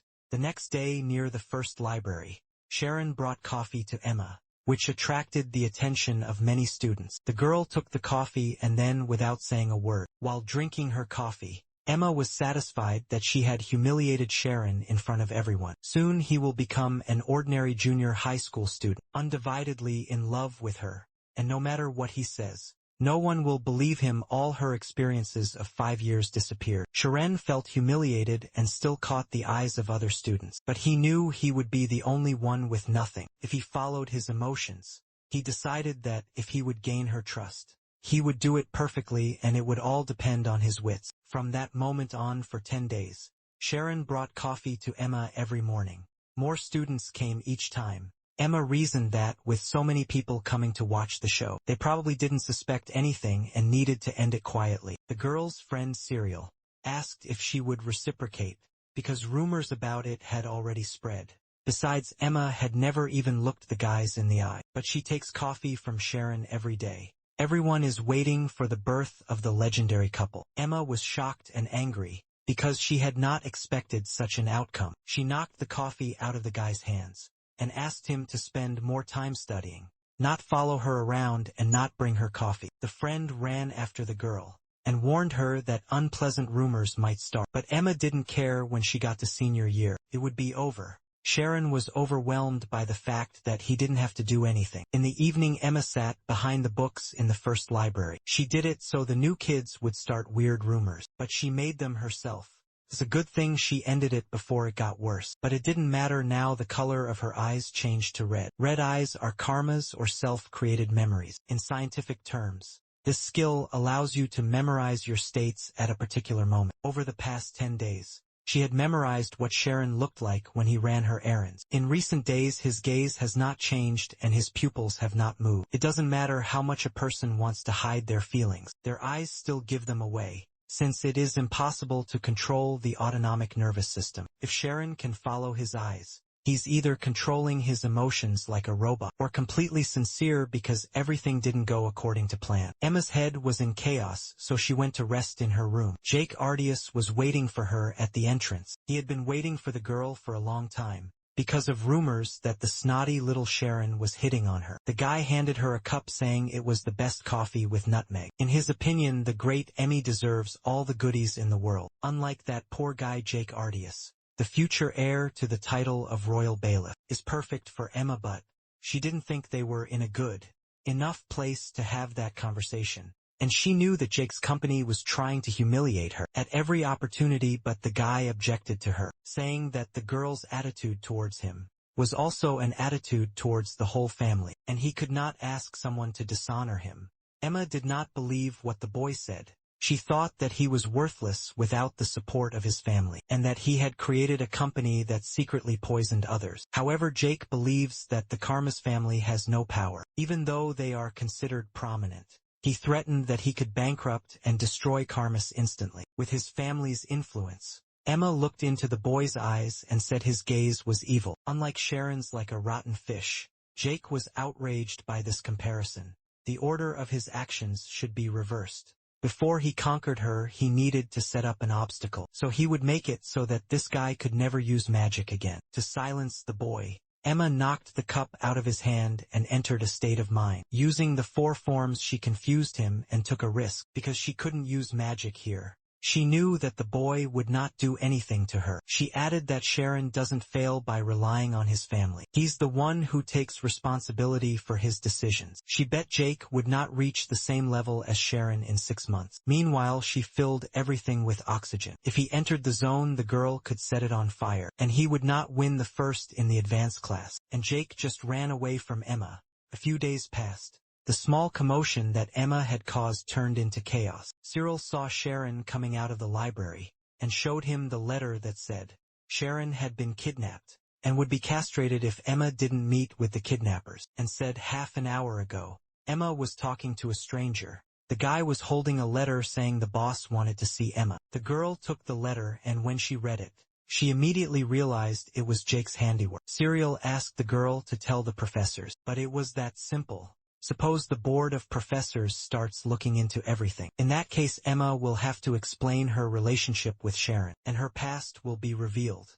If it comes to that, they will find out that the guy is a peasant. Emma gave the bag to her friend and told her to wait until 7 o'clock. If she didn't return by then, her friend had to go to the teachers She was sure that even if a dozen freaks like Jake were there, they would not be able to stand up to her. She also told Cyril that she had reasons for not being able to ignore, and that this was the first time she had ever asked for such a favor, and asked her to wait until 7 o'clock. Sharon looked at his watch and it was only 6 o'clock. Emma didn't want to talk to the teachers to keep their secrets. They were connected, which meant that she did it to keep Kieran's secret too, so he decided to find her.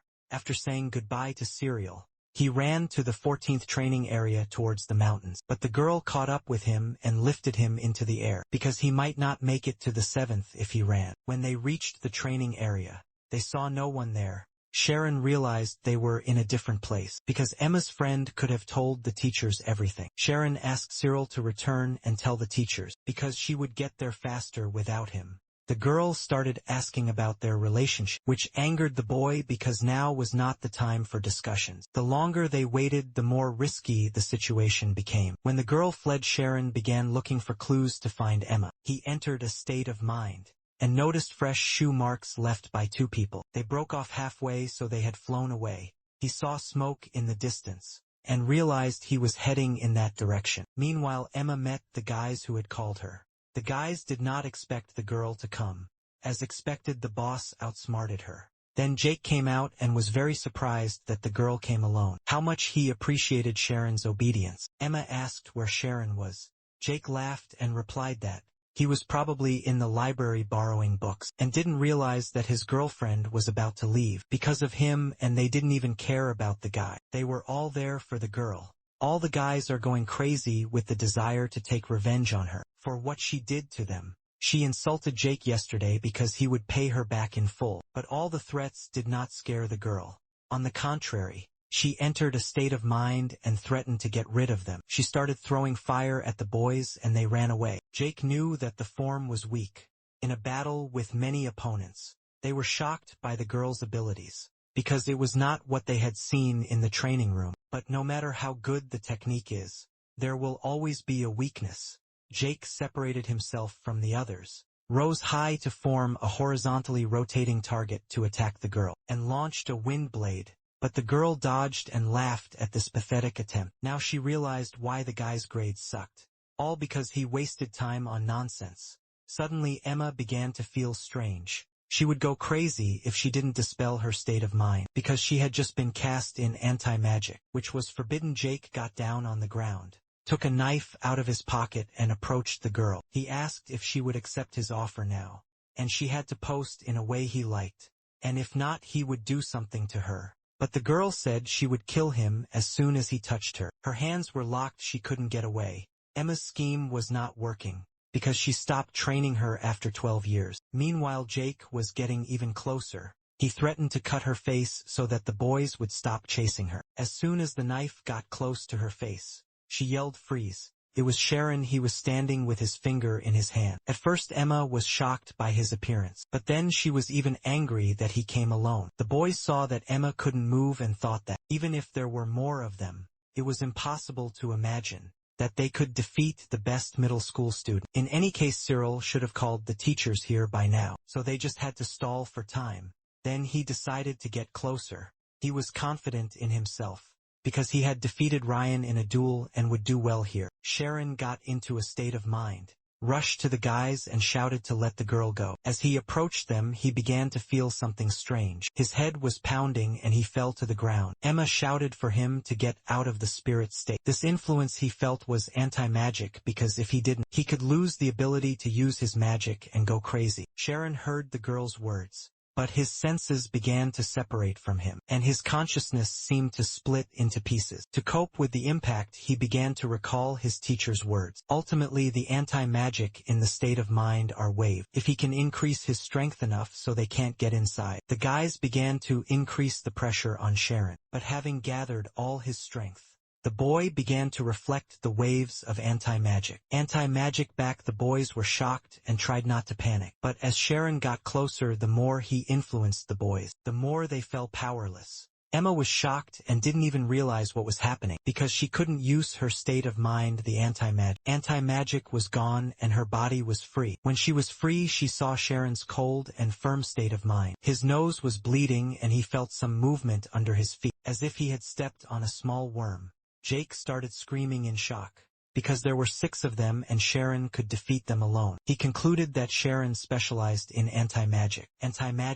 And that's why he got into the school on a special recommendation. The boy got up and tried to challenge Sharon to a magic duel. Emma hit him in the face as soon as he started to attack. She was very angry with the guy. Sharon started to pull her away from him, and after a few minutes of fighting, they fell down and Emma was unconscious. But the girl did not lie there for long. Less than a minute passed, and she jumped to her feet when she saw Sharon. She said that such a weakling dared to come here and fight. Sharon thought she would not thank him. The girl stretched out her hand to help him, because if the teachers saw them here, they would be done for. But Sharon asked Cyril to tell the teachers, and they would be here soon. Emma realized that they would be in trouble if the academy got involved. The wizards will want to know the exact reasons for what happened. They never let things go to waste. A sparkle appeared in the sky. Emma shouted that they needed to run as fast as possible. They would think about the consequences later. They didn't have time to run away. The girl wanted an old carefree teacher to come and look the other way, but it didn't happen as she had hoped. Sina, who has the element of ice, and Ted, who has the element of fire, arrived, the most fiery teachers in the school, and they were finished. Siri arrived with the teachers and immediately ran to her friend. Ted used the sun spell when Sharon noticed this. He remembered hearing of its heavy use. The teachers were outraged that their best student was in such a situation. Xing approached. Sharon told him they had come because they were in danger, and asked him to explain what had happened. At this point, Jake jumped in and said he could explain. He said that he had invited them to a duel out of personal animosity. According to him, this often happens to people their age. The teachers knew about the threatening letter, and they were using anti-magic, which violated the school's charter. Jake said it was the only way they could protect themselves from Emma. He added that the girl had broken the rules first, when she attacked him in the library, so he asked her to duel. Sharon had come here instead of calling the teachers, and Jake's logic was that Sharon and Emma were hiding something. Jake planned to blow the situation out of proportion, no matter the cost. Once their secret was out, the local newspapers, national agencies, and even the church would know. Xing interrupted the boy's speech, and emphasized that he had broken the rules. All of the above did not deny the fact that he and his friends had used anti-magic, and broken the rules for using it. To attack, they knew that Emmy's and Sharon's minds could be damaged, and they would probably say goodbye to their lives. And that's enough for expulsion. Ted said in the teacher's ear that the Ardia's house was a lifeline for the entire academy, without their donations.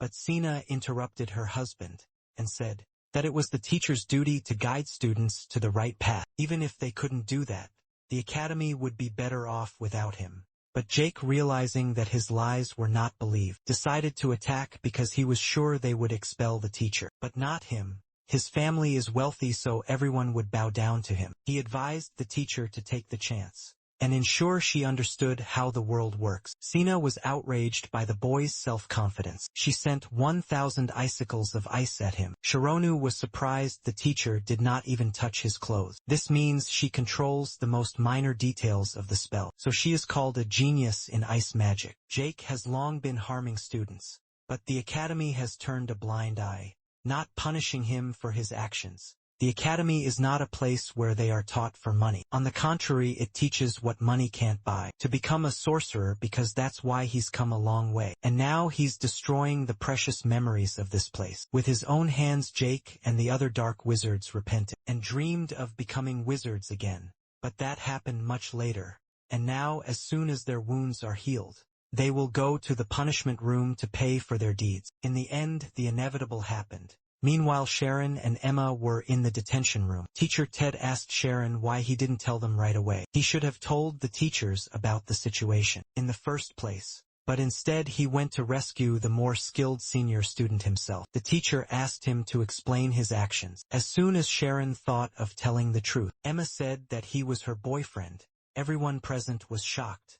The next day, Serial tells the girls that Sharon has romantically rescued Emma on a white horse. The girl is very angry with her friend for spreading rumors, but because of him no more guys will stick to Emma, so she forgives her. Let's go back to the day of the incident. Emma explained to Teacher Ted that she had seen Sharon before, when they were children. She met him at the University of Magic by chance, and that's why she started dating him. The next day Emma and her friend were having lunch. Serial asked her friend about her relationship with Sharon, but they decided to focus on their studies. Emma thought she didn't have time to pretend to be in a fake love affair, and that Sharon needed an everyday school life. He was doing well and she didn't like him. After lunch they met by chance with Sharon. She asked him to call her informally and privately, because they were closer than just high school friends. Then they went to class. Sitting down in his seat, he heard someone say that he got into the academy because of his pretty face, and wasted time dating instead of studying, and that's why he still can't use magic. 2 days ago rumors began that Sharon couldn't cast magic, was the last in his class, was the son of wealthy parents, and had never lifted anything heavier than a spoon. When he came into the classroom, everyone was silent when he sat at his desk. The students sitting there would leave before he sat down to take another seat, which made Sharon sad. He didn't even have to ask why they talked so loudly, as if they wanted him to hear them. Emma could get hurt because of him. In the practice of the state of mind for each class, Sharon felt that the touches of his state of mind were annoying to those present. Itella approached him and asked about his progress. It was difficult for Sharon to avoid the form of evasion when he tries to determine the state of mind from the body. It seems his consciousness is following him, but it was meant to be that way, because he is a convergent type who follows his nature. So his mind gathers in the form of a sphere. This type does not go well with the evasion form, and requires additional manipulation. Sharon had no problems with the other forms, and the teacher suggested demonstrating them in the visible area. Itella saw that Sharon did not like this idea, and said it was unnecessary to do it now. Still, he was the only 7th grader who could do all the forms, and she wanted to see it. The teacher remembered that the boy had expressed a desire to use the visible area on the first day, but now he didn't. She realized that she was afraid of the other students' reactions, but Sharon still wanted to show his skills. So he went to the middle of the class in a visible form. Sharon began demonstrating the shapes one by one. The ability to change shapes is one condition for moving to the next grade. If Sharon manages to do this, he will avoid the 7th grade and change his position. Estella watched him and thought the boy knew the basics and could change forms faster than a 6th grader. His transition to the next grade would be no problem. The last form Sharon showed was the evasion form. He had never succeeded in it, and did not want to demonstrate it in front of everyone. Still, he was ready to show his failure to the teacher's instructions. The key point is that he needs to move to the center of his state of mind before it shrinks and disappears. Just like during practice, when the state is close to him, he can move it, but as soon as it separates, his subconscious mind seems to chase it. Sharon also felt the thoughts and whispers of the students. They were unpleasant and demotivated him. He didn't understand why people enjoyed other people's failures, why they all wanted him to fail so badly. But Sharon remembered that he had come here to become a magician. Meanwhile, Teacher Sina was reading Teacher Ted's report on the incident. She reasoned that he was resisting her with a common form of defense. Anti-magic is so dangerous that even a specialist needs an artifact as an intermediary. It is as dangerous as it is difficult. But Sharon managed to defeat them. He has more mental strength than the other students. Her reflections are shared with Itella, who came over after school. They sat down to tea, and the teacher told Shin that thanks to the visible zone, she could see the shape of the slope. It lasted about 4 seconds, which was impressive. A few days later, Shing's teacher taught a chemistry class in the 7th grade. She ended the class early, and said that she had an important announcement. It had been decided to transfer Sharon to the 5th grade early, and he would join the new class tomorrow. Suddenly one of the students jumped out of her seat and shouted that she was against the decision. Then other students joined the protest, because a student who doesn't know how to use spells can be transferred to the next grade. But still the teacher saw no obstacles to the transfer. When she reported it, Another student stood up and said that it was discrimination, because the state of mind is not all magic, and if Sharon could cast at least one spell, he would make such a decision. And even if you compare Sharon's grades with other students, he's the last one in the class. According to them, he could not even learn the theoretical material properly. If he was transferred, they would report it to the student council. The teacher immediately realized that something was behind it, that she hadn't suspected.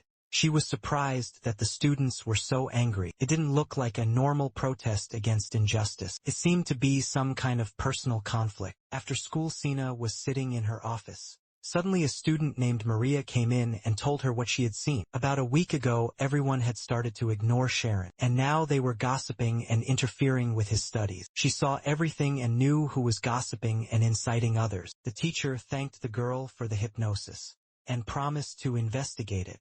Meanwhile, night fell. Sharon was studying books and didn't notice that it was 12 o'clock in the morning. He gathered his things from the library and headed home. When he got out of the shower, someone knocked on his door. A woman asked if he had a minute, but he wasn't expecting anyone.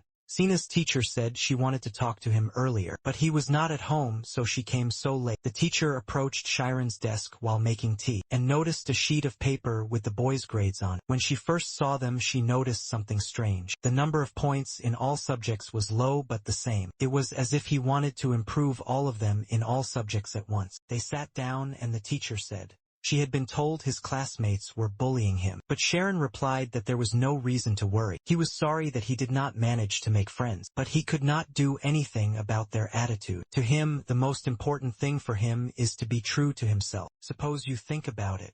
Even if everyone in the 7th grade thinks he's wrong, in that case it's only the opinion of 40 people. The next day, Sina's teacher raised the issue of Sharon's transfer at a teacher's meeting. She said the whole class was bullying the boy because he couldn't use magic. It's a typical story in junior high school.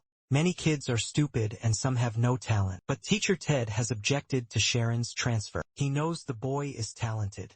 The problem is that he can't use magic, and he has to consider the other students' adverse reactions. Perhaps other students are weaker than him regarding omnipotence, but they are head and shoulders above him regarding omniscience. Such a decision could hurt students and reduce their motivation to learn. The teachers began to quarrel, but the principal asked them to calm down and offered one solution. The very next morning, on the high-level class bulletin board, all the students were shocked to learn that the academy was giving all 7th graders a chance to transfer early. The students discussed what they would do when they transferred. Some liked the idea of moving to the senior class, while others feared it. Emma overheard what others were saying about Sharon at the booth and realized why he had been avoiding her lately. Cyril, standing next to her, asked where she was going. Emma turned and said that she really wanted to hit the boy because he hadn't told her, and she was going to gather the whole 7th grade. Her friend tried to stop her, saying she would be an outcast if her loved one found out. If she gets involved now, she might hurt his pride. The girl listened to her friend and stopped. However, it would be difficult for a 7th grade student to master temporalization in a new class. If the problem was only a problematic spell, it is hazardous for someone who has never studied magic. So Cyril suggested that she teach it to the girl herself. But Emma yelled at her, saying he wouldn't accept her help, and that she didn't have time because the exam was coming up. If Sharon couldn't do it alone, he wasn't worthy of being her boyfriend. Emma wore a black robe and a hood in the evening, and flew to the boys' dormitory to see Sharon. She did it definitely not out of feelings for him, but simply to help because she was also involved. When the girl flew to the window of the boys' room, she saw that Sharon was not alone but with his teacher Sina. The teacher suspected that the girl was sneaking into the men's dormitory every night. Still, Emma interrupted her and said that it was not a misunderstanding. She came here for the first time because Sharon said they shouldn't be seen together, so she decided to go secretly. Sharon brought the girl some tea, but she threw the cup away and started screaming and hitting the boy because he did not tell her about the abuse. The teacher calmed the girl down and started talking about the exam. The teleportation exam is dangerous because light has absolute speed. No matter what happens in the world, we can surpass it at teleportation. Spell uses the speed to transcend the boundaries of space and time. Although it seems infinitely tricky, even a beginner can master teleportation. According to this theory, The speed of light is divided into 4 categories, and teleportation requires light speed magic. The spell can be used at a speed of at least 1/100th of the speed of light.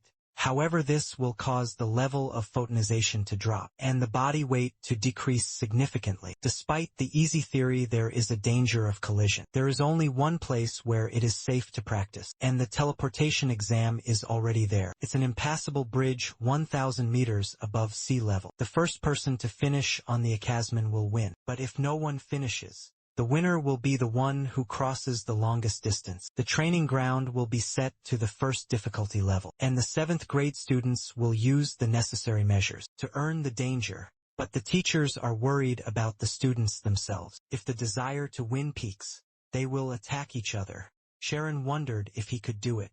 He didn't want to confront the whole class alone, and he was even more concerned that someone might get hurt. Was it right to agree to this? Sina said she had wanted to see the boy in the 5th grade. Since the entrance exam, her greed only added to his problems. Sharon didn't think the teacher was to blame. However, she felt guilty about the unjustified difficulty of the exam, so she planned to do everything in her power. But Emma said that Sena's actions would make things even worse, given that this exam is essential. If any spirit finds out that the teacher taking it is training Sharon, his chances of winning will disappear. So she offers to teach the boy herself. Zena agreed with the girl, but remembered that she wanted to take the exam in the final year, so she would not have time to teach Sharon.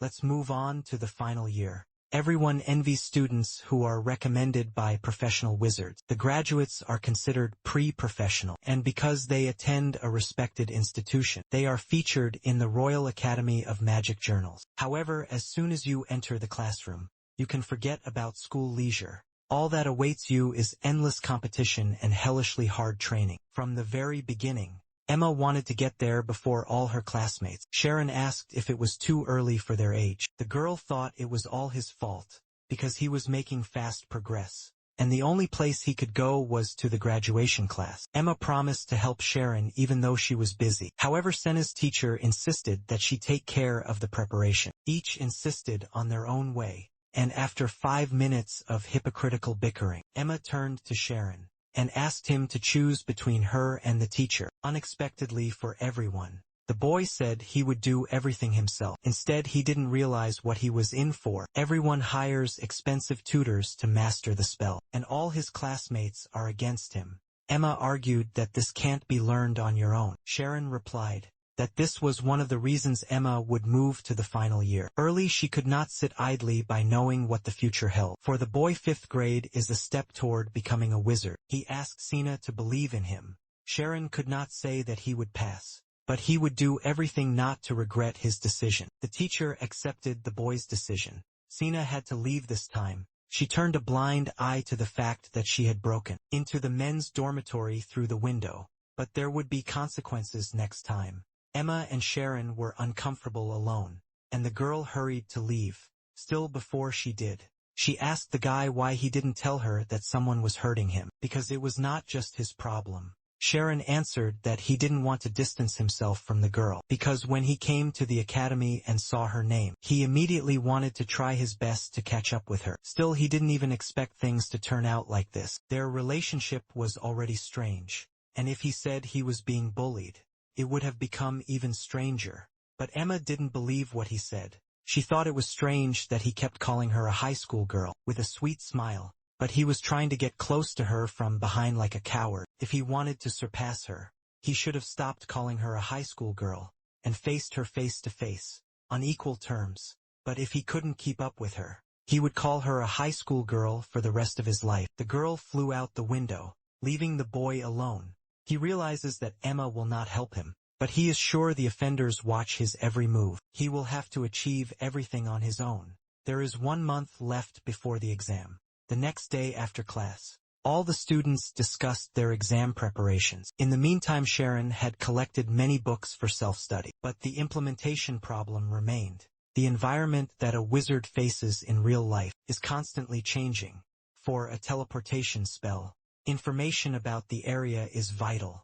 As the position changes, the omnipotence and light must be adjusted. Still, this calculation works only for 10 to 12 square meters. Studying the theory was difficult for Shiren, but he was sure he was not given an impossible task. Even Sina's teacher had said teleportation was easy enough to learn. But what if he failed to master it because he had never studied magic? The 7th grade students would be able to do it. They've been taught since they were young, and hired the most expensive tutors to hone their skills. Meanwhile, Slider Mark, Sharon's classmate, was practicing and was getting good at teleportation. The tutor told him teleportation could not be perfected in a month. Still, if he quickly studied the materials necessary for the test and devoted the rest of the time to practice, he would surely pass the exam. He told his servant to keep an eye on Sharon. Let us return to Sharon. As he read the books, he reflected that he had done all he could. He had spent much time trying to understand omnipotence, and memorized every obligatory theory. And although he was unsure of himself, time was running. It was already evening,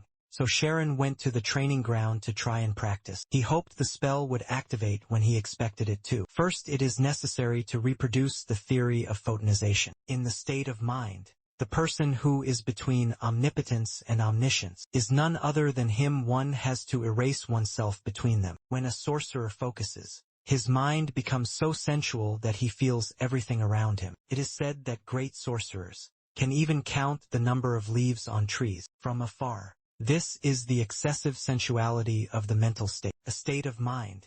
In this state, the sorcerer sees the outside world using supernatural potential, and can, as a result, control reality. There are 9 days left until the showdown. Many days of grueling training are behind him. Sharon's face was covered in wounds. His first experience with teleportation had failed, and he had no choice but to take a chance to correct his mistakes. Sharon trained diligently every day, but he couldn't perfect his skills. Tomorrow is the showdown, and as soon as he fixes one mistake, another one appears. There was no time to make any more changes. It had to work as it was. Sharon gathered his thoughts and tried to teleport, but fell down in a second. Lying on the floor, he tried to gather his thoughts and get up, but fell asleep. Morning came. A tutor came to Mark Slider's room and asked how he felt, but the boy was sure that today he would go to the 5th grade walk. After talking to the man, Mark went to the classroom where he met Maria. Maria was surprised to see the boy there, because he was supposed to be at the training ground. Mark was also astonished that the girl was not attending the exam, because they had the same grades. The girl wished the boy good luck at the exam, and wanted to go into the classroom, but he held the door with his hands, and said that he knew she was looking for the teacher's office, and had told them everything. Maria started to cry, and Mark said as he approached that he was kind to her because they were classmates, but it would be hard for her when he became a senior. The girl sat down on the floor and cried. Mark went to his friend's classroom, and asked them if everything was ready to proceed with the plan. She planned that 2 would approach Sharon initially, and 2 more people would guard Mark on the first floor. The jump distance was 10 meters. They were to hold him until at least 10 people had gone ahead. Mark promised to hire tutors for the boy, and since his father is a technical consultant for the Sorcerers Association, he would help them in any way he could. The students who did not pass the exam and the judges had already taken seats. 10 minutes left before the start of the examen. The students taking the examen were warming up and getting ready. At the starting line, Cyril, watching with binoculars, was looking for a good spot to see everything. Standing behind her, Emma grumbled because she was too busy to watch the 7th graders, but she was still worried about Sharon. Meanwhile, Sharon woke up on the training ground. The students lined up on the starting line, and Miss Atella explained the rules on a signal. The teachers had to run to the abyss, and the student who covered the longest distance, with the help of teleportation, would be the winner. Ted added that she could give up if she was afraid. Students had to know that they could die in the process of learning magic. This early transfer exam is necessary to select a student worthy of entering the 5th grade. In other words, he's only happy to take it if the student can defend himself. In case of insufficient preparation, it is better to back out. When Natella raised her hand to the top and announced that the exam was starting, she noticed Sharon running away. He asked if he could still take part in the exam. He was allowed, and Estella went to her seat to announce. One guy told Sharon to stand next to him. Thus Mark completed the first step of his plan. He reasoned that Sharon would fall in 10 jumps. Itella announced the start of the exam and the students ran. All the students had gone through serious training. However, this was their first time in front of an abyss. What do they feel when only the endless sky is under their feet? Fear or excitement, the unknown. They could only think about one thing. The first one to time the jump correctly would finish. Even if they made several jumps, it would be impossible to close the gap. 3 seconds had passed since the start of the test. With 5 meters to go, the first group began to teleport. One by one, the students gave up because they lacked strength. At the 4th minute of the exam, Sharon reached the abyss and just jumped in. Everyone was shocked because the boy could have fallen. It was hard for him, but he realized that he couldn't lose consciousness. Otherwise, his state of mind would dissipate. Jake realized that Sharon could become the first if he continued in the same spirit. However, his team was not among the students, and he would not be able to realize his plan. Meanwhile, Maria Earl and walked away from the exam site. From the beginning, she had a talent for magic, but her grades were declining, so she stayed in the 7th grade for 6 years. She didn't like competition, but she hated bullying even more. She couldn't let Mark transfer. By the end of the 3rd stage, the students participating in the Academies were divided into 3 groups. Mark and Sharon's team was in the lead, and the middle group was about 3 meters behind them, and the last group was behind them, having used the spell before everyone else out of fear. As expected, the students unable to overcome fear were the first to fail. All the students in the last group failed, and many in the middle group also failed. Mark realized that he had overestimated his strength and underestimated Sharon's abilities. The distance between them became much more significant, and the boy did not look tired. However, at the beginning of the exercise, it seemed that he was about to drop dead. Itella's teacher, observing Sharon, thought the boy was skillful. He constantly used compulsion and repeated the same order of actions like a machine. Meanwhile, Mark's actions are noticeably unstable. He is the best in the class, but is young and therefore in a hurry. Emma reasoned that ordinary sorcerers learn to use the unconscious realm consciously, but he is different. He seems to be controlling the unconscious directly, which cannot be taught. Mark felt that his strength was running out, and he ordered the remaining students to begin. One of them was going to squeeze out the remnants of his mental strength, and maybe he could do it at least once. Sharon heard strange sounds that indicated that someone had broken his sequence of actions. He saw the same student before him and realized he would crash into him, but Sharon could dodge the guy and fell. The accumulated fatigue came over him. Because of the disruption of the order of actions, he started to lose consciousness, but he was still holding on. A 5th grade student watching the exam was surprised by what was happening. They assumed that one student had made a mistake and almost hit the other, but one said it was on purpose. His name is Iruki, and he explained that one person was blocking the way. It's a great tactic, simultaneously blocking 2 of the benefits of teleportation: instantaneous movement and interdimensional jump. If the newcomer didn't get out of the way, something terrible could have happened. Mark, meanwhile, took the lead. He was in good shape and strong enough to finish first, but Sharon also wanted to win, so he had to overtake him. But then he would violate his procedure if he carelessly increased the teleportation distance. So instead, he increased his speed and he became half a second faster than Mark, but he couldn't catch him. Mark flew across the circle and activated the untraceable bridge mechanism. On the 10th level, Sina shouted that the exam should be stopped because this test was for moving up 2 levels, and the principal ordered to signal the end of the exam. Meanwhile, teacher Ted flew to the control room. As he approached, he saw a yellow signal indicating that the screening had stopped. The door was closed. Using his state of mind, he realized that someone was sitting under the door. He ordered the door to be opened immediately and threatened to blow it up. In response, he heard a familiar voice, which he was satisfied with, because no one would notice if she disappeared. It was Maria. She told Ted that she would be in hell again if Mark transferred, so the plan was okay with her. The teacher said that the elevator had been stopped, and that she didn't have to open the door if she didn't want to. Meanwhile, Mark was outraged by the termination of the examination, because he was close to winning. He really wanted to win so that she would not give up. He might not get another chance to get rid of Sharon, and the boys went to the maze. The teachers were shocked because it was more than dangerous. If you act rashly because you are blinded by greed, finding the right way in this maze is impossible. Sharon realized that the speed of the trap was very high. He had no time to prevent one and calculate the next. At this rate, he would waste all his mental strength. Mark was only interested in who would win, because they would be expelled anyway after such a prank. Still, if he could impress them, his skills would be recognized. "Let's return to Maria," she cried, and told the teacher that she had done everything she was told. Still, the academy only recognizes talented students. Ordinary ones like her are not. Ted told the girl that he was in the graduating class. When she first got to the academy, he was always the last one in the 5th grade. He was stuck for 5 years, and became angry at his friends for moving on quickly. One day the principal scolded him severely. Back to the story. Mark reached a place where the path was blocked. He suddenly began to lose strength and started screaming to be rescued, and Sharon grabbed him by the collar so that he wouldn't fall. Sharon realized these traps were a maze, and to find the way out, you needed to analyze the scheme from afar. So they climbed up the trap, followed them. Flying up the mountain did not help. So he decided to return. The students were shocked by Sharon's actions. Many thought he got into the academy through connections, not abilities. Unexpectedly for all the teachers, the principal ordered the exam to continue. He had all the responsibility. Meanwhile, the trap looked and moved as if it were alive. Sharon could not foresee anything. The pattern of movements is very chaotic.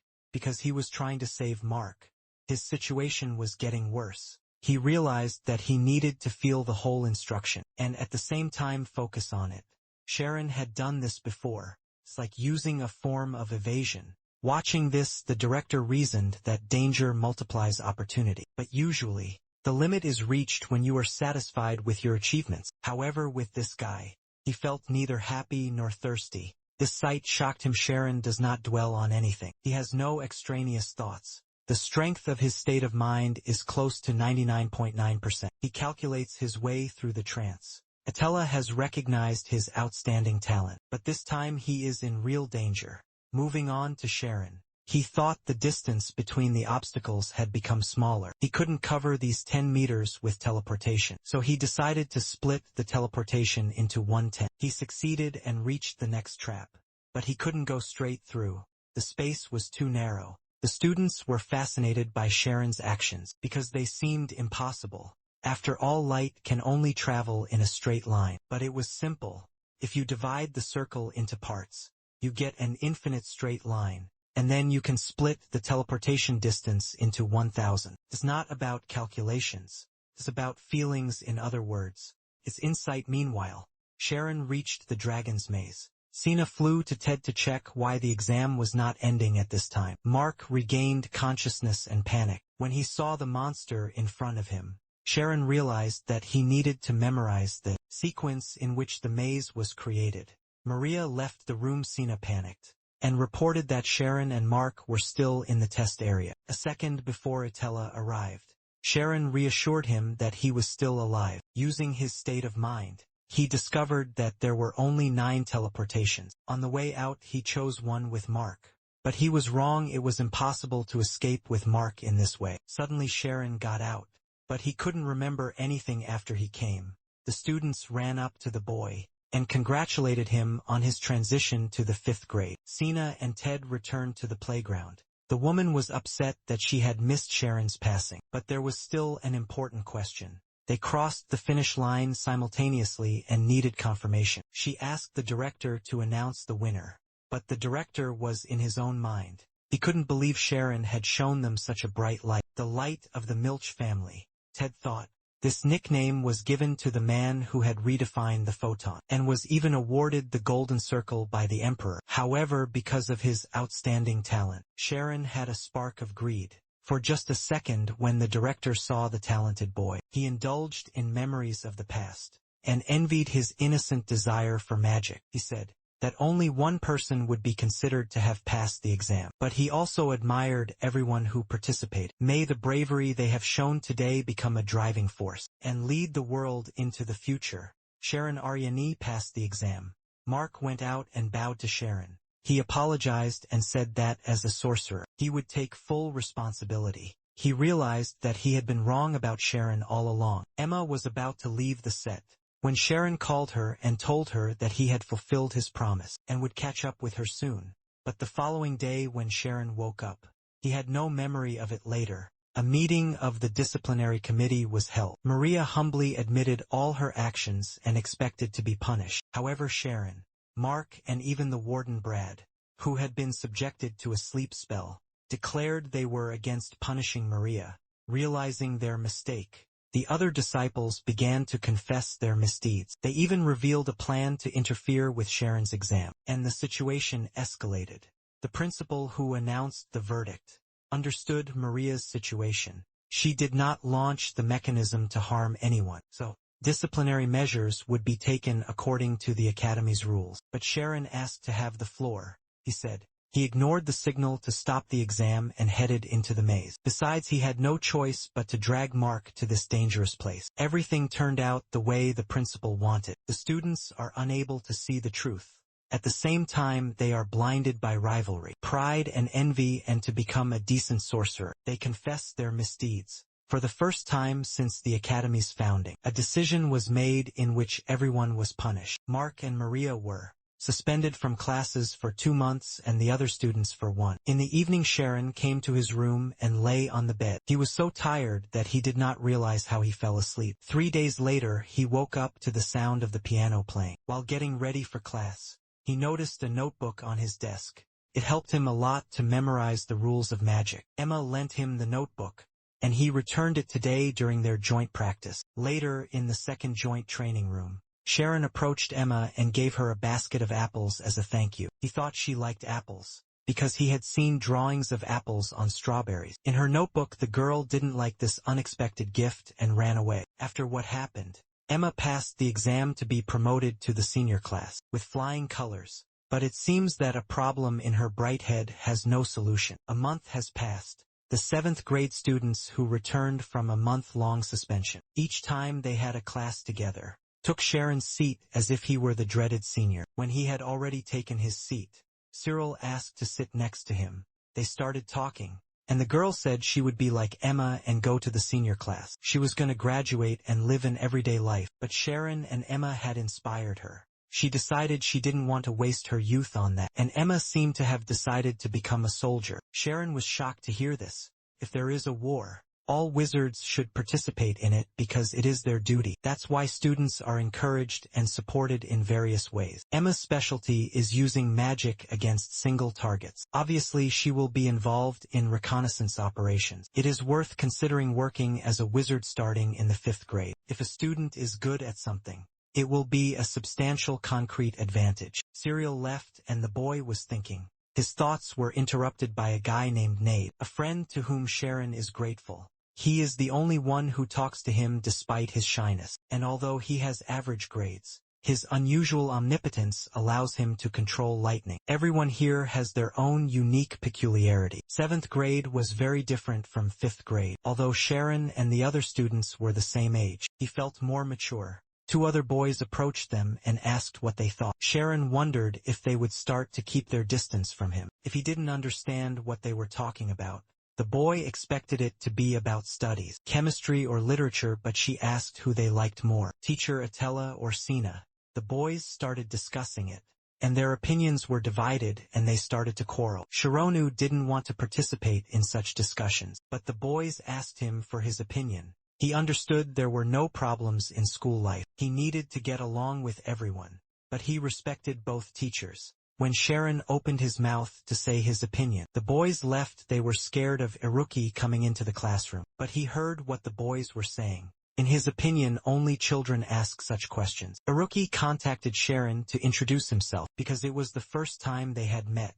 Although Sharon had heard a lot about him, Sharon recognized the boy's voice and remembered how he had helped him in one of his classes. Sharon began to thank him because he had successfully used the evasion form. With his support, Iruki said he was bored and left. On his way to the door, he asked Sharon to be careful because there were a lot of weirdos in the 5th grade. Nate said he was always like that, but if you get to know him better, he's not bad. He told Sharon that the boy was a genius, and then the crowd of students started shouting that Iruki had gone to the visible zone. The boy entered a state of mind and changed his form to evade. Sharon was surprised that he did it so quickly. Perhaps he was the only one in the kingdom who could do this. Yahello, the teacher, was teaching the 4th grade. When she noticed that Iruki was firing, she ordered him to stop. But the process had already begun and the students began to run away. Sharon stood there mesmerized. He realized that the boy specialized in evasion and fire magic. Iruki is the weirdest kid in the 5th grade. His social skills are almost zero and his personality is so. Still the reason why Iruki is called a genius is that he specializes in only one area specifically. Iruki is the king of computational physics. For example,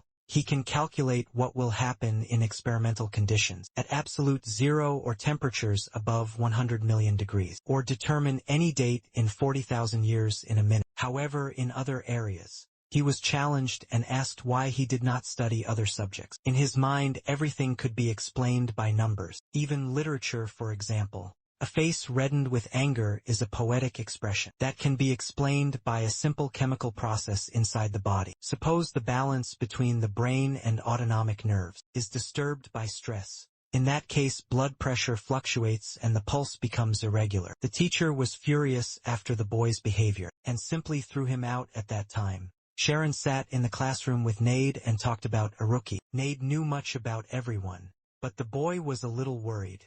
Their conversation was interrupted by a girl who came to their desk. She asked Sharon if he wanted to join their research group. She was researching data on teleportation magic, and if someone with photon magic skills joined them, their research would advance quickly. If she passes the research paper, she won't have to spend time on certification during the holidays, and they can study together during the rest of the time. But Sharon refused because, in his opinion, his knowledge of the material was not sufficient. Nade was upset that Sharon refused, because this research group was quite famous. In his opinion, the boy refused because of the high school student Emma. Sharon didn't understand how this was connected, but he kept quiet. The real reason is his lack of knowledge. It was hard for him to improve his grades. He had no time to dream about a research group. Sharon asked Nade what groups he was in. He told him that he was a member and the head of the group. All of the other members had graduated, so he was the one who got the position.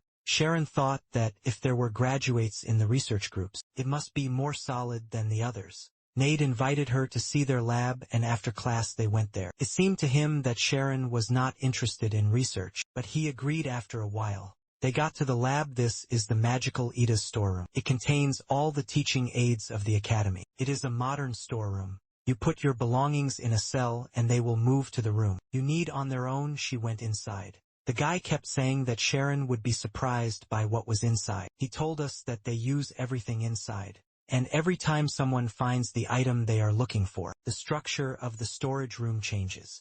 In other words, no one would see it here. They came to a door that read, Community for the Study of Supernatural Psychic Sciences. Sharon was surprised, because he did not know that the academy studied mysticism. Nade said they study spirits and ghosts, the afterlife, aliens, hell gods, etc.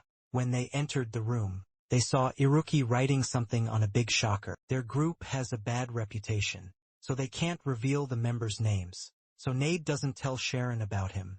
Iruki approached Sharon and said hello, and then, whether the atoms would still remain if you destroyed the substance. Sharon replied that a considerable amount of latent energy would be released. Iruki shook hands again and praised the boy for the correct answer. There was a lot of latent energy inside, so much that it could destroy an entire city and then hurt people. Sharon remembered that the director had told them that they were sorcerers who had to think about the impact of their magic on the world. And Iruki believes that it's okay to sacrifice innocence for the sake of his desire to satisfy his mental needs.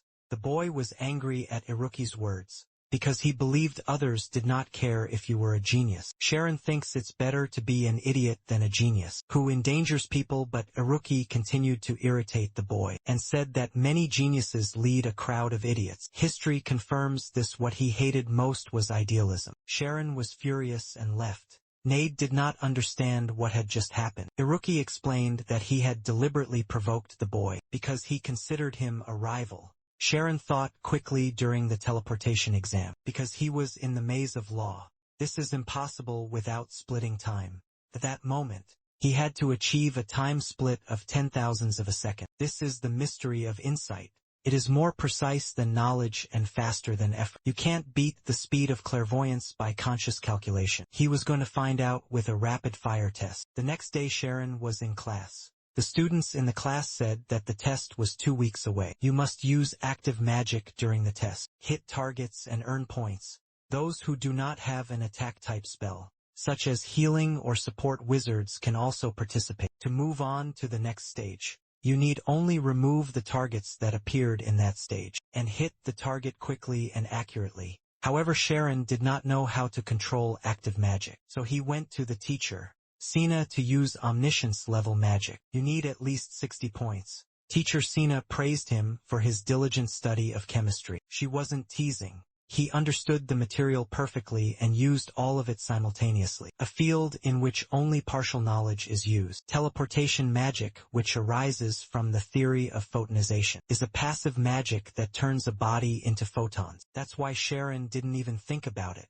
Sina's teacher gave him 2 books about active magic. At first glance it looked useless. However, the prospects for ejecting photons are bright. Light has the highest speed, and a straight line has the advantage of being easier to control. In the ivory tower where wizardry is studied, photon emission is expected to become an innovation. In information communication, it is already well enough studied and used in various magical devices. They know nothing about if they continue in this vein. Photon emission will break into a new area of magic, which will have an advantage when released.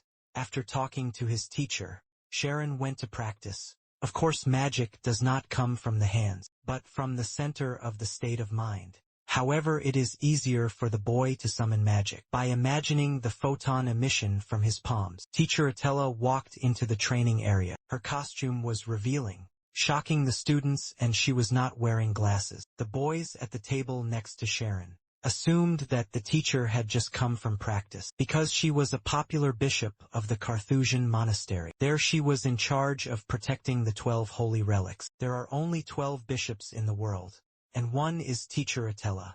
Thanks to her mental power, she received the title of Jonah from the kingdom. The teacher announced that each class would have a similar practical lesson as the one just finished today, and they would learn a technique that would increase omnipotence. She brought a student from the graduation class to demonstrate: the spiritual and verbal sorcerer Samuel, a young man with long blonde hair, walked into the classroom and said he was only there to help the students. Samuel specializes in Kodama magic. It is closely related to the topic of today's lesson, so the teacher asked the students to concentrate and observe. The boy came to the center of the playground and said that Kodama magic uses power to strengthen spells, and then he began to demonstrate ordinary hurricane magic. After the hurricane magic demonstration, Samuel asked us to remember this magic power, because he was going to strengthen the magic with Kodama and set a spell. Wild Mother Earth, I wish to borrow your power. Please take my hand, looking at everything from the heavens. I put the history of several generations into a single moment. The temple of nature lives in my heart.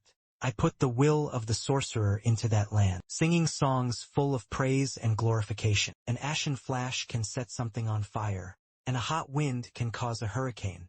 Bound in spirit to the body, we are drawn to us. A sorcerer is not afraid of the power of a lion, with the sun bearing ocean and the ocean bearing earth, with the earth bearing wind, and with the wind of 100 million years. I will achieve boundless devotion. The students were already getting bored with this long spell, but Samuel doesn't just recite standard spells. He puts his will into them. Of course, he doesn't just recite them.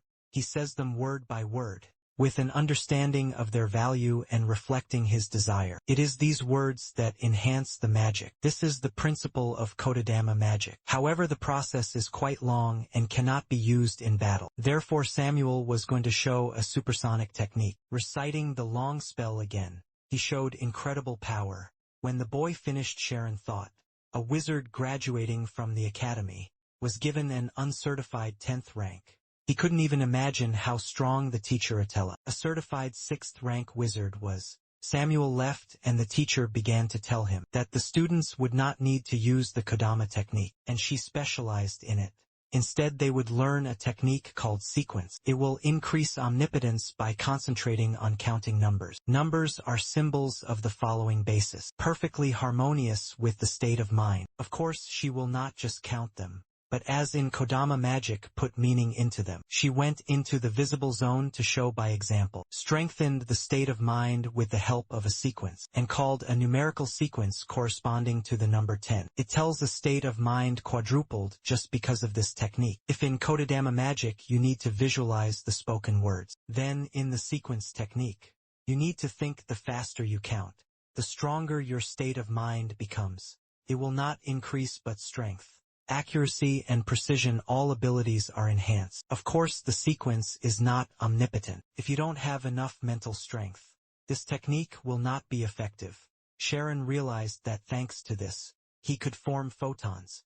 All the students began to focus. In practice, Sharon managed to count up to 1,000 per minute. It turned out that counting without doing anything was more complicated. He wouldn't have succeeded if he hadn't practiced the concept in class. During teleportation, Sharon used a technique that allowed him to feel the heavy counting. Then, with consistency, he could divide the numbers into hundreds and count them all at once, in about 10 seconds. As a result, he managed to launch a photon into a tree. Estella was surprised that Sharon had already learned active magic. She approached the boy and asked him to practice in the visible zone. He went into the zone, closed his eyes, and began to strengthen his state of mind with the help of a sequence. Because the speed of the shot was close to the speed of light, it seemed as if he was aiming and firing at the same time. Combining numbers into large groups and counting them off is a modularity technique. In information magic, perhaps he learned the skill on the bridge that cannot be crossed. Nate told a rookie that Sharon hadn't been able to do it before, but once he figured it out, he scored 342 points, but Iruki wasn't impressed. He raised his hand and said that he wanted to try as well. Sharon doesn't like Iruki's way of thinking, but it's still interesting. The guy was doing well and it was clear he would beat Sharon's score, but he knew he was strong. Looking closely, he realized that Iruki doesn't look for the target with his eyes, but predicts the target's movement using the equation of motion. But how could he follow them in the form of evasion? After determining their movement, Iruki's score was 548 points. Hannes approached Sharon and asked him how he felt about this result. Sharon replied that it was incredible, because he did not know the evasion form could be used this way. For some reason, Kieran's answer disappointed Iruki. He asked if Sharon was interested in knowing how he counted in millions, but he knew the boy considered him a rival and was unlikely to share. Iruki used the logarithm to lower the unit of a count. Sharon thought that this was not even a method. When counting with the logarithm, you can intuitively feel the large numbers, but even if you use the sequence to count, the calculations will become more difficult. This is the savant syndrome. Iruki interrupted the boy's thoughts and said he didn't have enough skills, so he needed to stop talking about idealism and pretending to be the coolest. But he can't beat him because no matter how amazing his insight is, compared to my calculations, it's no better than a worm. Sharon got angry and left rules of the speed test. The final result is determined by the number of targets hit. The test is given 1 minute. The number of targets increases with each level. Even if only one target is left, you cannot move to the next stage.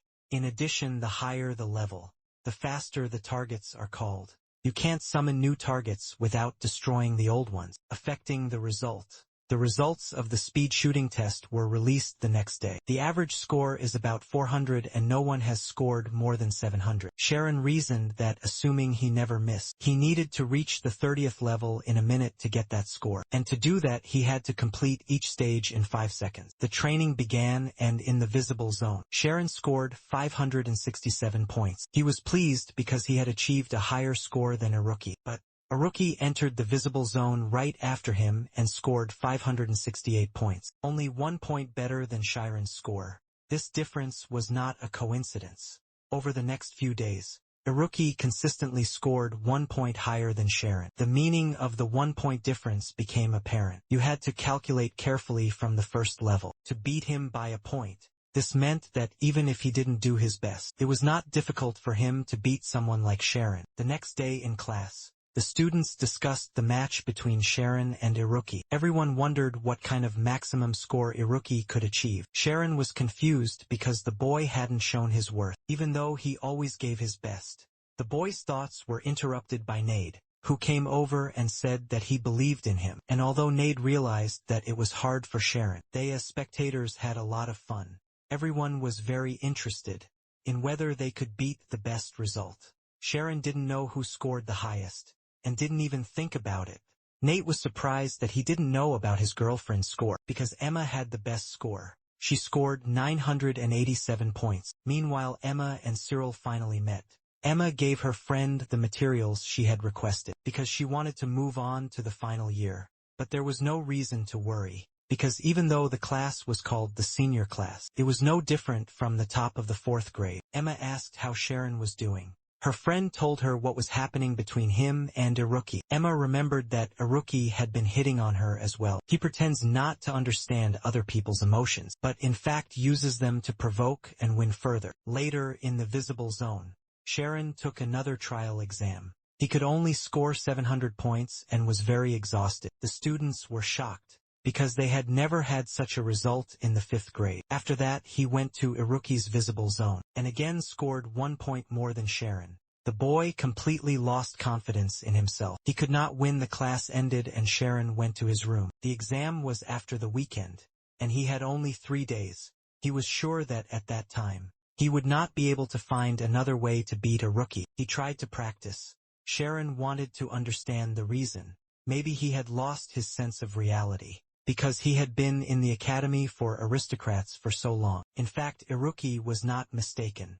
In his words, Sesshomaru wouldn't listen to someone who didn't have the power. To surpass Iruki, there was no other way but to go beyond numbers. He tried not to think, because if he was lost in his thoughts, he would not be able to see the big picture. The numbers ended and the floor began to crumble. He was sure he was counting numbers, but it was a hallucination. It was hard to explain, but numbers exist not only for counting. It was the day of the 5th grade rapid-fire shooting exam. There was a lot of pressure on the students, so some could not stand it. The 4th grade students, including Cyril, also came to the exam. They started discussing that Iruki might win because he kept the score, but Cyril said it was too early to tell, because a real exam is played in pairs with an opponent at your side. The result can change if the situation is close to reality. Then Sharon will have a chance to win.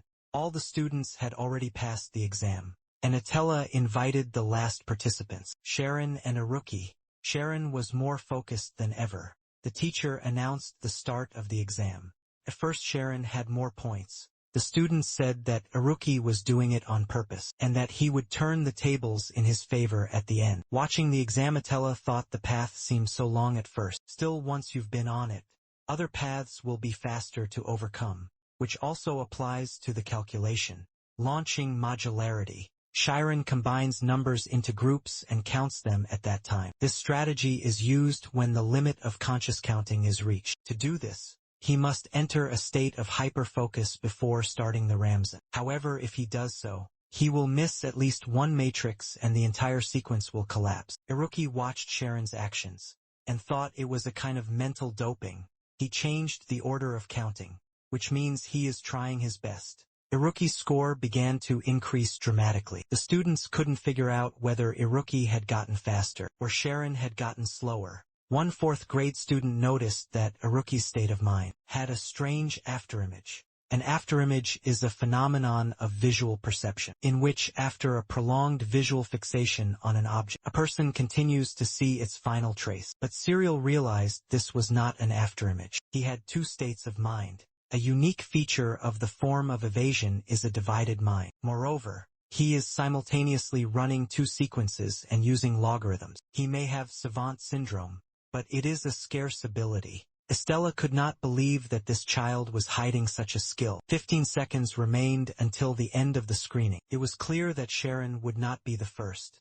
He was determined to give it his all. But he couldn't show half of what Iruki was capable of. But he wondered if that was all he was capable of. Sharon was still afraid. He didn't know if he could go down this path. But he would go beyond the numbers. Iruki was confident, because he believed he was counting faster than Sharon. And if the boy did not speed up, he would not win. The Kazan was over. Haruki was sure that he had won. He looked at Sharon and saw Cyril come up and tell him he had won. Other students began to come up and congratulate him. Haruki approached the boy and congratulated him on his victory. All the students were surprised that the boy admitted his defeat. Afterward, he admitted that Sharon was right. When he said that life is more important than research, he had a request that Sharon be responsible for him from now on. An explosion is just an amount of energy. It is impossible to control.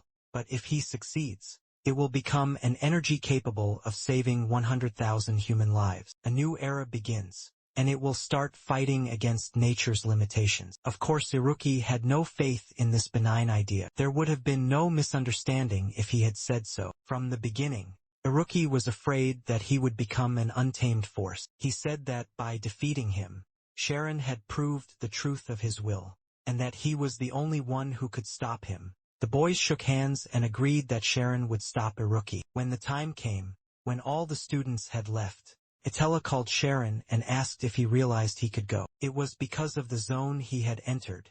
If you enter it again, you can stop being yourself. He plunged into space beyond numbers, called infinite space. Sorcerers call it the function of immortality. Bishops call it nirvana. People can reach infinity. However, those who do so will become nothing. Behind the numbers in that place, he saw a huge emptiness, and this emptiness swallowed him up. Since he was there, he has seen it again and again in his dreams, and he began to experience this strange feeling from time to time. He consulted his teacher Yahello, but they could not find any abnormalities in his body, and lately it seemed as if a ghost was hunting him. Sharon was sitting in Haruki and Nade's lab because she said it was a supernatural studies group. Haruki said that judging by his story and the speed of space, it was a number that no one on the continent could predict. For fun, we can assume that this place exists, and then it will be called outer space. Nade said he had heard of it before. 200 years ago, a criminal sentenced to death participated in an experiment on the transfer of consciousness. If the soul consists of matter, it can be disassembled into its components using electricity. A sealed conductor, in other words, person, is placed in a metal box where an electric current is supplied. However, the experiments were stopped because of their inhumanity. The man sentenced to death survived and regained consciousness a month later. But he knew about the state of countries outside the continent, where he had never been before and had never even heard of. The electricity had disconnected the consciousness, which became ionized and eventually caused electromagnetism. And the strange, tingling sensation felt by the convict can be called supernatural. Haruki shouted that Sharon had seen space. Suppose his consciousness was ionized by electricity, causing a quantum phenomenon.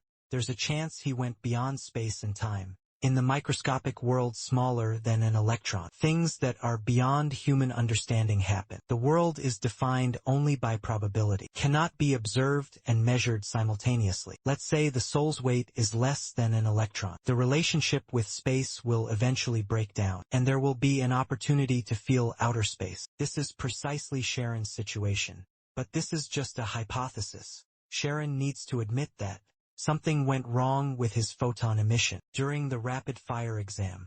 After that, he started having nightmares every night. Teacher Yahello had already told him that it was a function of immortality. Haruki said he had heard about it once from his father. It's the limit of mathematicians' dreams, a function that can be the key to everything in this world. Of course, this is dangerous because everything is nothing. Sharon decided that he was joining the community of supernatural psychic research. Nade was so excited about this because he wanted to find out what helped the guy win. Since there were now enough members, they could officially become a group again. However, since the group had a bad reputation, Nade wanted to do everything without the teacher's knowledge. Despite Nade's hopes, the safety teacher, Sina, found out about everything when teacher Ted was collecting applications for joining research groups, and one sheet fell out of the pile. This particular sheet was from the supernatural psychic research community. She immediately went to Yahello's teacher to tell her the news. Yahello didn't immediately see anything wrong with it, but Sina said that this group was a community of supernatural psychic researchers before they became teachers. This group constantly caused trouble. It is worth mentioning the daily complaints from the students' parents. Sina did not realize that Sharon chose this group because he is a promising student at the academy. At a time when he should be studying hard, he is doing this. Atella remembered that Nade was now the president of the academy. He is an honorable student with a good attitude towards his peers, so she thought there shouldn't be any problems. The current head of the Termia Magic Association, Micah Guile, was the president of this group in the past. Sharon came to the boys the next day to ask why they were not in class, but a rookie always skipped class, and Nade said he wasn't feeling well. The room was a mess, but even though Sharon had cleaned it yesterday, he decided not to say anything about it and sat down with his books. Iruki approached Nade and asked if he had finished his invention of an invisibility cloak. When Sharon heard about the cloak, he jumped up from the table and shouted that he wanted to see it too. Let's go back to the conversation between Sina and Estella. They said that the problem was not only with Nida, but also with the other participants, including Iruki, the bastard who stays in the 5th grade and pretends to be stupid. Sina was outraged because if Sharon hung out with this troublemaker, Iruki, he would become the same person. He could become the worst bomb of magic. But Atella didn't think it was that critical. Meanwhile, Nade was showing the boys his homemade crafts. Sharon was drawn to the invisibility cloak and the book in the box with the crafts. When the boy opened it, he saw pictures of girls from the academy and many rumors about them, like an information booklet. It is unknown who is conducting such research, some shadowy group, since the notebook contains many entries about the graduating class. Most likely they are from the graduating class themselves. A community of supernatural, psychic Naku researchers is also called a shadow group. Groups such as the Dark Wizards are childish. The problem is that the pranks played by the Academy's talented and intelligent students cross all boundaries and are completely ignored by the Academy's investigation team. Teachers have left the community alone because they are no longer a group. Smart guys are trying to revive it, but Sina decided to take advantage of this and disband the community. Teacher Atella asked not to interfere in the research groups for any reason. However, she understood that she was just concerned about their future. To foster students' autonomy and sense of responsibility, groups are recognized as independent. Students must be responsible for their own decisions. If adults took away children's ability to make choices, they could live their whole lives afraid to make choices. Senna believed that the role of the adult is to develop the students' talents and not to let them go astray. Estella could see how much Senna valued Sharon, but she wanted to give him enough time to decide. Sina's enthusiasm as a teacher should not be taken lightly. Estella told us that the boy had achieved nirvana during the rapid-fire test. Meanwhile, an earthquake broke out in the group's pantry. When one of the teachers influenced it, Sharon was confused, but the boys told him to sit and wait. Teacher Sina was at the door, waiting for it to open so she could inspect it. It would take 3 minutes to call the right room. Enough time to hide the evidence. The boys sat down on the sofas and ordered Sharon to behave calmly, because if they caught him, he would not get off with a simple probation. The research room is their territory. If you get scared, they're done for. Sina entered the room and sat down in a chair looking at the boys. She thought that the research groups were autonomous, but they were completely at the mercy of the students. Even teachers had to follow a certain procedure to express their opinions, so the teacher expected at least some kind of reaction. But their behavior was infuriating.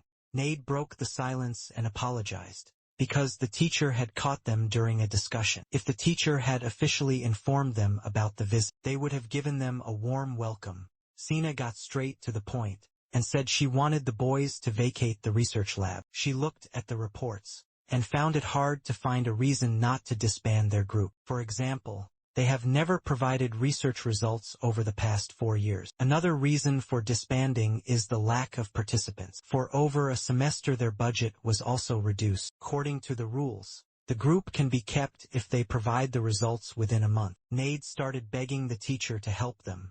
He bowed and said that Sina knows it is impossible to provide evidence of psychic science. She wanted to disband their research group, which had become the voice of reason in the magical community. Fixated on science and logic, she was willing to do anything except make the presentation. Sina said that she had another condition, to exclude Shiran from the group, because the academy could not handle an immortal function. This is very dangerous for a young student.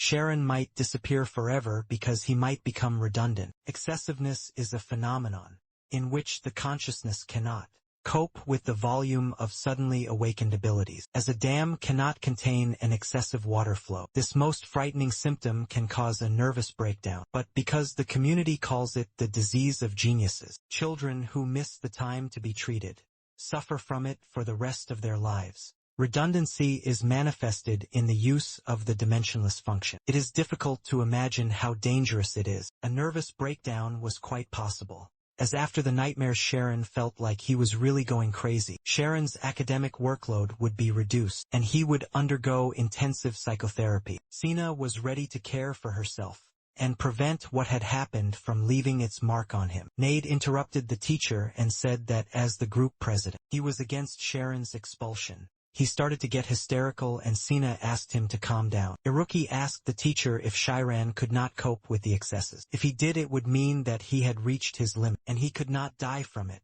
The function is immortal. It is not yet a fully understood area. It is Sharon's state and they must trust him. The teacher's experiences went beyond. You could even call it obsession. Sharon said that he should have the last word. He was just as scared as the teacher, and said that sometimes he felt like he was going crazy, but in fact he felt better. He was afraid that this nightmare would end. It seemed that he would no longer have a chance to reveal its secrets. If asked a question, he would want to find the answer. He tried to overcome everything.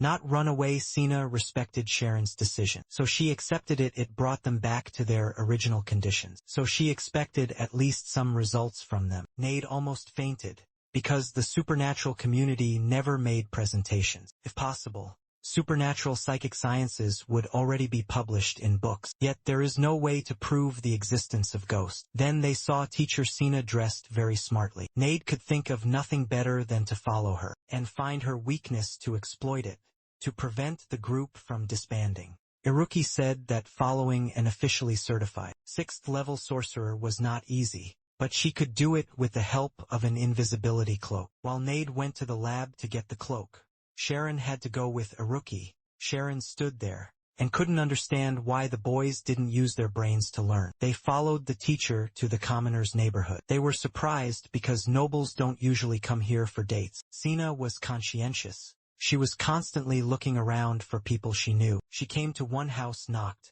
and a man opened the door. Nade thought it was the teacher's lover, and decided they should go inside.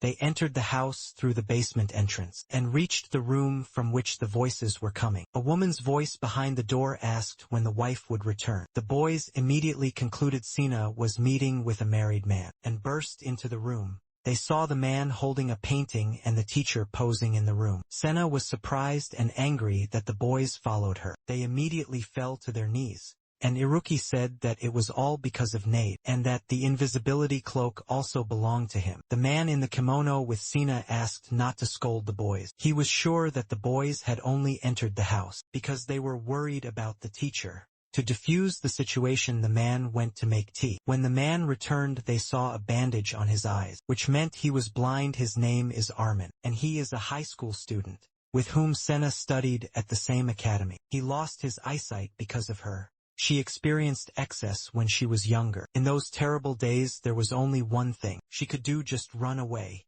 She fell into the river. It was raining and windy. Then Armand threw himself after the drowning girl. They grabbed onto a log. If they could hold on and swim to the bottom, they would be saved. But they noticed a huge pile of logs floating towards them, which could kill them. Armin held her head, so she didn't swim up. They will survive if they kick against it just a little bit. That's how Armin, a brilliant student at the academy, lost sight and gave up the idea of becoming a sorcerer. Sina was shocked when he recently contacted her and told her he had become an artist. At this point, Armin returned to the room with tea. Sharon asked permission to watch him paint. They sat down and Armin continued to paint. The boys were amazed at how he could draw. Iruki suggested that the man was using a state of mind. Suddenly Sharon turned to Armin and asked if he could see. The man took off his blindfold and there was light in his eyes. He said he was waiting for the boy to notice. Sharon pushed Nate to look, but he noticed no one in the room was moving.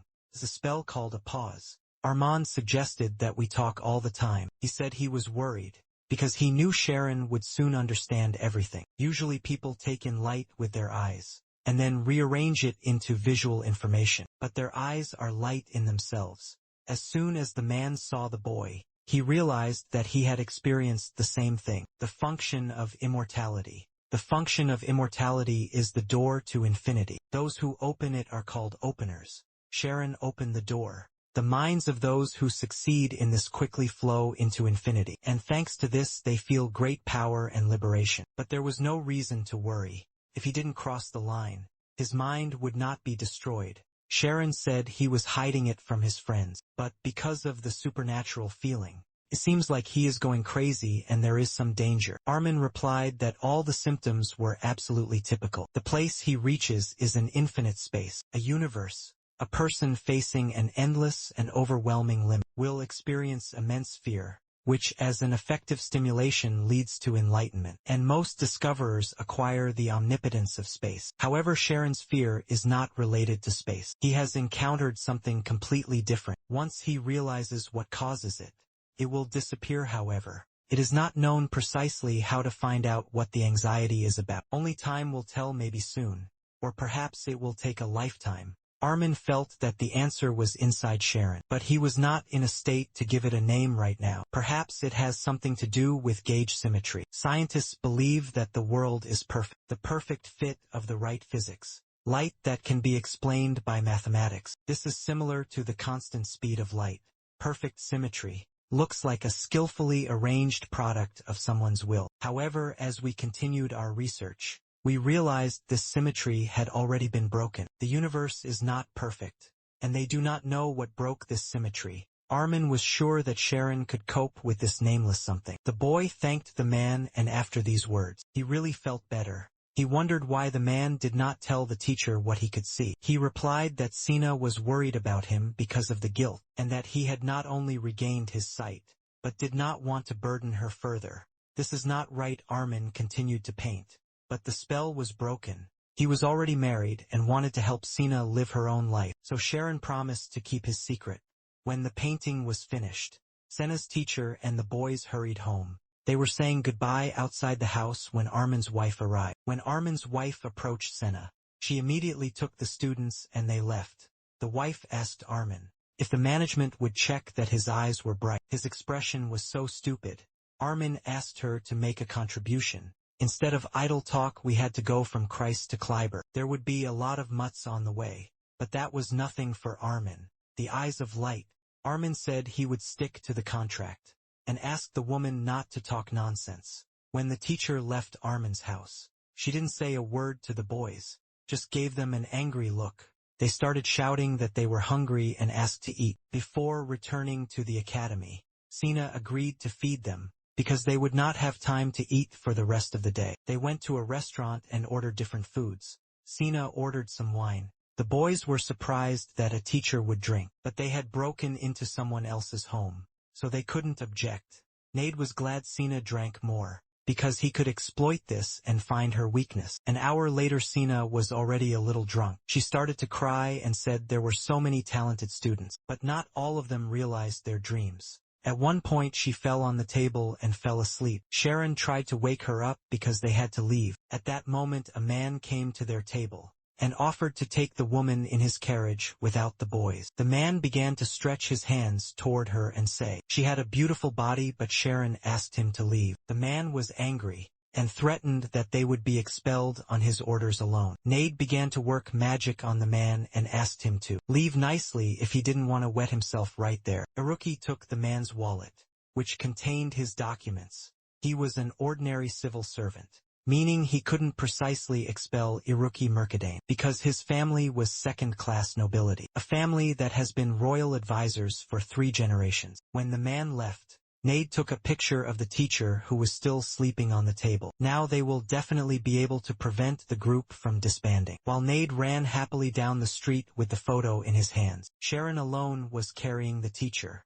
Iruki approached him to give him advice. He told him to use the diagram, because if he knew how to use the state of mind, then everything would work out with the diagram. First you need to close your eyes and focus on your eye. Iruki would ask questions and Sharon had to follow his voice. First you need to feel yourself and then go deeper into yourself. When Sharon went deeper, Iruki asked if he was his. The boy had to breathe deeply and slowly, listen carefully and answer the questions. Iruki asked him where he had first kissed the dreaded schoolgirl Emma. Sharon opened his eyes and realized that he had been deceived. They walked in silence for a while and the teacher was still asleep. Finally Sharon suggested they shouldn't use the teacher's weakness as an argument. Teacher Sina had a tough and sad day. Today she would not want her to go through the pain that she has experienced. In the end Nade gave up. But the group's past president entrusted her to him. If they disbanded, then everything would be fine. At this time the teacher woke up.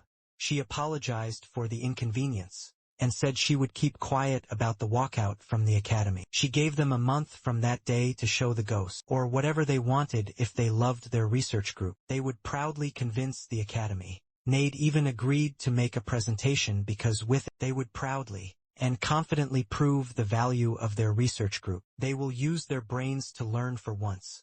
It's been a long time since the last one. The guys were in ecstasy. They discussed so many topics that they didn't even sleep a wink. All inappropriate even if they happened in real life. They could not show them during the presentation. 3 days had passed since Sina's teacher had made all the promises. The boys confidently told her the presentation would succeed, but they were researching supernatural psychic sciences. They can demonstrate something invisible to the naked eye, and that's why Nade and Sharon went crazy. Sharon wanted to say something to Nade, so he turned his head in his direction. He was terrified and fell out of his chair. This is the lightning shadow spell. Nade offered to show it to him and say it was a ghost, but wizards don't fall for that trick.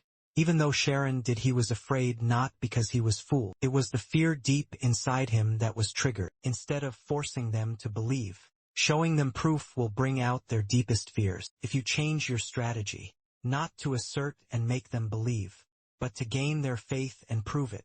An inverse concept. Iruki liked the idea and Nade hardly kissed Sharon. However, even those who believe in the supernatural will abandon their beliefs if they show lousy magic. Iruki asked Nade if he could make the shadow move. Even more frighteningly, the boy could certainly do it. If he continued to use the lightning shadow, he used it 24 times per second and then achieved a smoother movement. Nade hasn't slept in 3 days. They won't do it the way the guy shows. Iruki asked if they could build the device. Nade had already thought about it, but there was a problem. He could add a program to the device and move the hologram. But who can it scare if it doesn't respond to humans? But Iruki said he could handle it.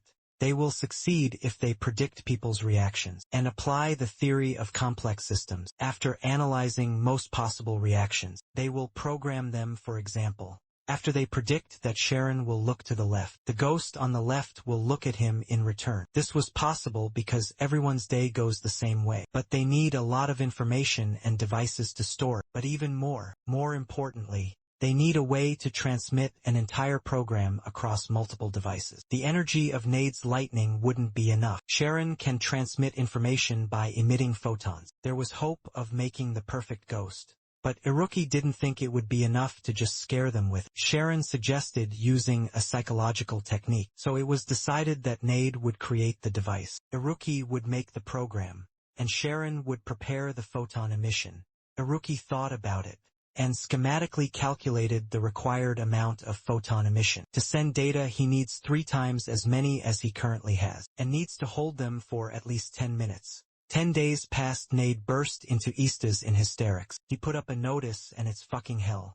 It's just a sensation. More than half of the entire academy is supposed to show up. About 17 days before the presentation, all the students discussed what would happen. Everyone was expecting something super unusual. A girl with pink hair listened to the students' conversations and went to a deserted place where an unknown person was waiting for her. The unknown person asked if it was confirmed that the community of supernatural sciences would show something. According to the girl's sources, the research laboratory will be returned to the academy if the presentation fails. But they don't know for sure whether the group will cease to exist, because the community includes Iruki with savant syndrome and Sharon, who unleashed the dark wizards. Nade's poverty cannot be dismissed, and yet they are third-rate students. They should worry about what happens later.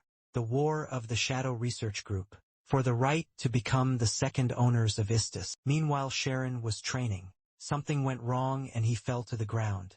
The so-called mental recoil. is an excessive method to quickly increase magic production. After the maximum willpower is used up, it takes about 12 minutes to recover. Then you need to repeat it until you reach the limit again. It's a stupid way that can put lives in danger. If the teacher found out, she wouldn't sit idly by. But it's not good. Sharon's overworked mentality resulted in his being able to use photon emission for 5 minutes, with 7 days left before the presentation, to reach his goal of 10 minutes. He had no choice but to continue until he lost consciousness. Sharon's thoughts were interrupted by Nade, who entered the room. The boy was crying and saying that the goal was too much. It was beyond the capabilities of a 5th grader. But Sharon interrupted the boy and told him not to worry. Nade asked Sharon to follow him. When they entered the room, they saw Iruki writing something. He was exhausted, with bags under his eyes and pieces of cotton wool in his nose. Then Sharon noticed Nade's device. He asked Sharon to test it. Now the day of the presentation came. Many students had gathered. One of them was Mark Slider, who returned to class today after a 2-month suspension. A girl walked by and gave him a flyer. It was from her that he learned about the presentation. Maria Erland, who had also returned after a 2-month suspension, approached him when she saw Sharon's name on the postcard. She asked to take it to look at it. Maria and Mark had studied under Ted during their suspension. Mark himself had become attached to Ted and Maria, so they decided to attend the presentation together. Emma and Cyril, as well as the 1st grade students, attended the presentation. They were rumored to be members of a shadow research group called the Golden Fleece. The principal came along with the students, which surprised the teachers. The students had been preparing so diligently for this performance that he could not help but become interested. All the students and teachers took their seats in the audience. The lights went up on the stage. A young man came on stage and announced that the presentation of the Community for the Study of Supernatural Psychic Research was about to begin. The presenter was Vice Need, the president of the Community for the Study of Supernatural Psychic Sciences. The topic of their discussion today is spirits. Some people may find what is happening strange, so they should be careful when watching. The presenter asked if the students knew what had happened before. The Academy was founded. It happened 520 years ago. Initially, this place was a small village of farmers. However, the world was going through the famous War of Conquest. At that time, people fled from the fighting to the mountains. Of course, civilians and soldiers were no exception, and non-human beings were contacted. These were people possessed by an evil spirit. At this time, Iruki came out in a costume covered in blood, portraying a man possessed by an evil spirit. All the students in the room laughed because they recognized the guy. Only Ella was unhappy, because she didn't think it was a presentation at all, more like a play. Meanwhile, on stage, Nade continued to tell us that one night, a guy was looking for his beloved, and that guy was playing by himself. It was as if he came here to hide from the war and lost her. A precious person. Sharon came on stage in a dress and a wig. He played Nade's lover Olia. The audience started to laugh again. Meanwhile, the boys hugged each other and talked about their long separation. Their lips began to move to meet each other. The audience froze. But they couldn't kiss because Nade was attacked by Iruki, dressed as a man possessed by an evil spirit. The lights went out for a minute and then came back on. On the stage, Nade stood alone holding a book. He said that 6 months ago an old diary was the source of this story. When they found it while researching the Academy's history, their research team immediately began to investigate, and the result was a shocking truth. The souls that became evil because they were absorbed by evil spirits wandered around the other world in search of people to possess. Until today, midnight is the time when the light disappears. That's when the evil spirits come out. No one had probably seen an evil spirit at midnight, which was unsurprising, because they only showed up to those who wanted to see them. However, with the help of their presentation, they had to be interested. In other words, they all tuned in to the frequency of the soul. Tonight, when the bell strikes midnight, you need to look around. You may notice an evil spirit wandering around. Unless you're lucky, of course. That was the end of the presentation. The lights came on in the room. The students were outraged. They shouted that no evidence had been provided, and nothing supernatural had been shown.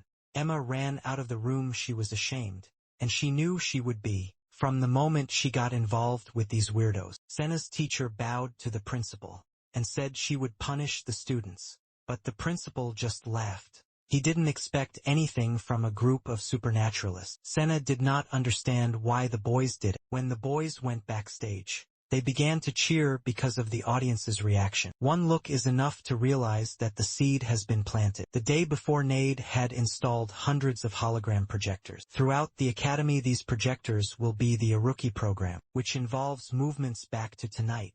After a re-presentation at 5 minutes and 15 seconds to midnight, the boys began to execute their plan. There was no time to start earlier or later. The point was to show them the ghosts. At midnight, Nade started to turn on the device, and Iruki had to signal when to start. Now it was Shiren's turn. He picked up the ball connected to the device, and started to emit photons.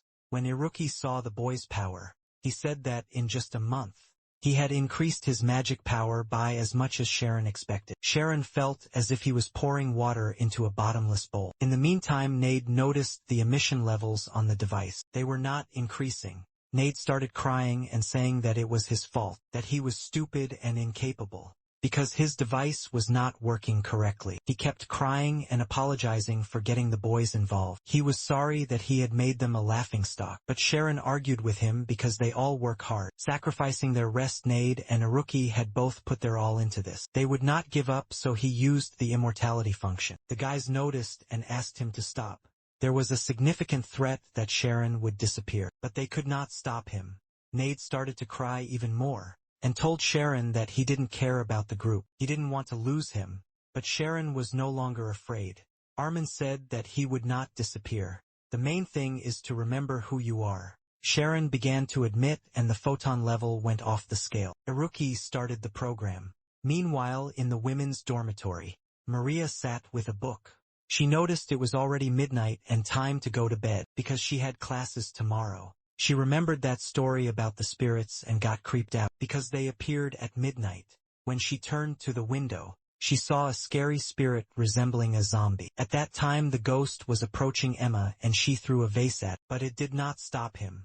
Curiel ran into her room and screamed that there were ghosts. All the students started running outside their rooms and screaming, but no one understood why they were chasing them. Once outside, the high school students decided to attack the ghost, but they began to disappear. One student noticed a light on the roof of one of the buildings, and told the others no one could understand what was happening. 3 boys were standing on the roof: Iruki, Shiren and Nade. The latter loudly thanked the students for coming at such a late hour. Then teacher Senna appeared and was outraged by this performance. In the middle of the night, she was terrified when she washed her face. Nade said these were not real ghosts, but only a hologram projector. The students were disappointed. The principal approached Senna. She was surprised that he had come, but the principal was upbeat. He wanted to hear the presentation to the end. Nade said that spirits do exist according to their group's research. He asked if they now believed in the supernatural, but the students were outraged because ghosts don't exist. The ones they showed were fake. They performed a trick that even a 3-year-old could do, but some were still curious how they did it. It was clear that the boys had used holographic magic, but it was not clear how the hologram could move in different ways. Lively discussions began, and everyone was interested in how they managed to organize this simultaneously at their academy, because it requires considerable data and energy. The high school students were angry that they were LED by some 5th graders, and even more furious that they did not know how to use the device. The principal asked Xing if she could explain how the boys had used the trick. They had used a sophisticated trick, but not to the point where they could approve their group's activities. The principal added that the trick itself was not important at all. The students kept shouting that ghosts don't exist, and there is no connection between fake spirits and the study of the supernatural. Nade realized that the students still didn't believe him, because they kept shouting that it was just a performance. He then asked the students why they were still here, why they were running away, and who they were so scared of. If no spirits or ghosts existed, the emotions they had just experienced were the essence of the supernatural psychic research community. All of them who do not believe in spirits felt fear as soon as they saw the ghost. So the seeds of doubt that say, maybe spirits and ghosts are real, are inside them. They just used it as a guide. They may not know if they exist, but they are exploring this doubt. That's the purpose of research, because they all showed them this doubt. They proved the importance of their research group. This concluded. the presentation of the Community of Research on Supernatural Psychic Sciences. The guy thanked the students. The students started shouting. They were thrilled.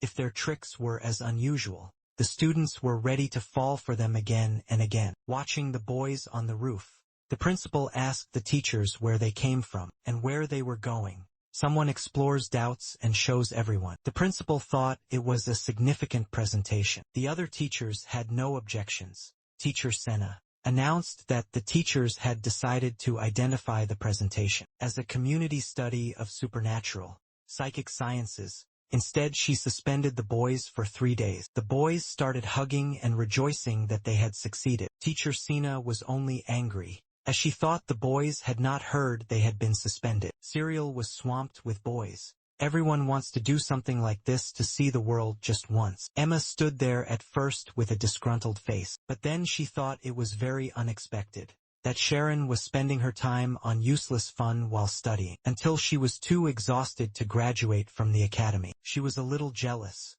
Meanwhile, unknown young men standing away from the crowd of students were discussing that they would not get ISTIS. Their Ant language research group was out of the game. Another guy said they were only in the 5th grade. Was that really a reason to run away? Although the boys are about to enter the senior class, one unidentified person advised the other to graduate this year, so he wouldn't have to face Sharon. Iruki and Nade. Next year, a 1st grade boy asked them to stop fighting and not to draw attention to themselves. He suggested they wait for the right moment and behave calmly, because it would backfire. Sina's teacher, who was passing by, noticed their lively conversation. When she saw them, she thought that these rascals from the shadow group had already gotten bored. The principal made a negligible photon emission, and he liked it very much. Even he who specializes in light can't help but be fascinated. He admired Sharon because he had accomplished a difficult task. He decided to keep his fingers crossed for now, because he felt this kid might achieve what he wanted. After the performance, the boys lay on the grass. Nade wondered if Sharon was okay, because he was risking his life with his prank now. Iruki said he was the best, and Nade picked him up and shouted that if Sharon hadn't used the immortality function, everything would have been ruined. He used a form of defense to withstand the immortality function. Iruki believed that Sharon would achieve a lot in life. Sharon was outraged that the boys only praised him. It was not right. Iruki predicted the behavior of the entire academy, and Nade managed to create a vast number of devices. Iruki called it frog in the well. This is a Chinese idiom, referring to someone who can't see beyond their nose, a person with a narrow outlook.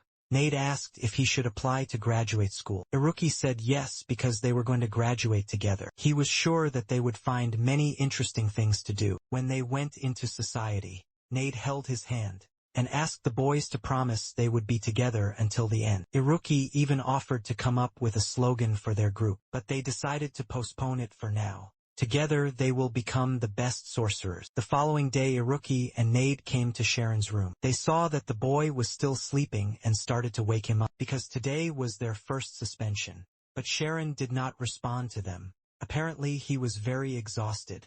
He couldn't move a millimeter, as if it were sleep paralysis. He was stuck in this nightmare again, holding on to infinity, with the stars moving to their final exact destination. The immense flickering light again awaited him. He always woke up at this point. Something had changed finally. He managed to open his eyes. Sharon realized that his dream had changed, probably because of last night.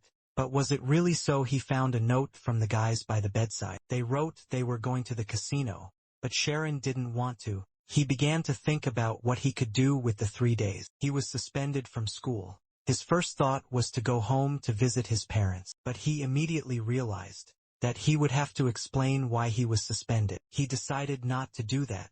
Sharon put on a nice new suit and tie. Standing in front of the mirror, he remembered that he had wanted to do one thing for a long time. His glowing spirit remained where he stood. When he stepped away from the mirror, after a while, Sharon was standing outside the store. He had been studying continuously for the past few years and wanted to buy a book he remembered when he was a child. A woman in a bookstore wouldn't let him look at a book, but when Sharon entered the store, the woman who met him was pleased to see him. She asked what brought such a lovely customer in. If he was a supplier, but he was just here to buy a book. The saleswoman allowed him to look at the books and choose one, and Sharon realized that she did not recognize him. He finally chose a book called Raise a Dragon to Defeat the Demon Lord. He was happy because he had finally bought his own novel, all thanks to the fact that he had been saving the allowance the Ogden family had sent him. Suddenly a girl ran up to Sharon and took his arm. He did not recognize her and was shocked, but she didn't introduce herself.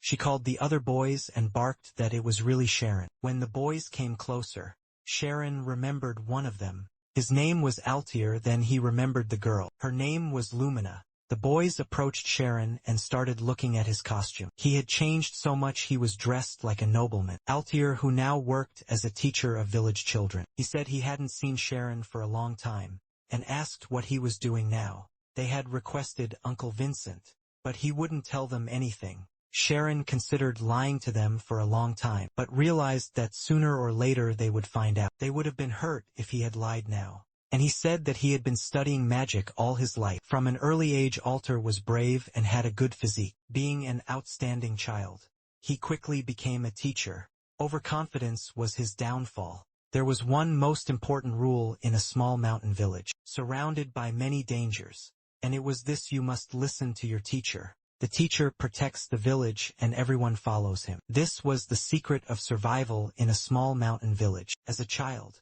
Lumina always protected Sharon from the attacks of the Altair. She would constantly beat him when he would take away the boys' books. His childhood friends were amazed to hear about Sharon's training, and asked to see him use actual magic. But Sharon didn't know how to use it yet.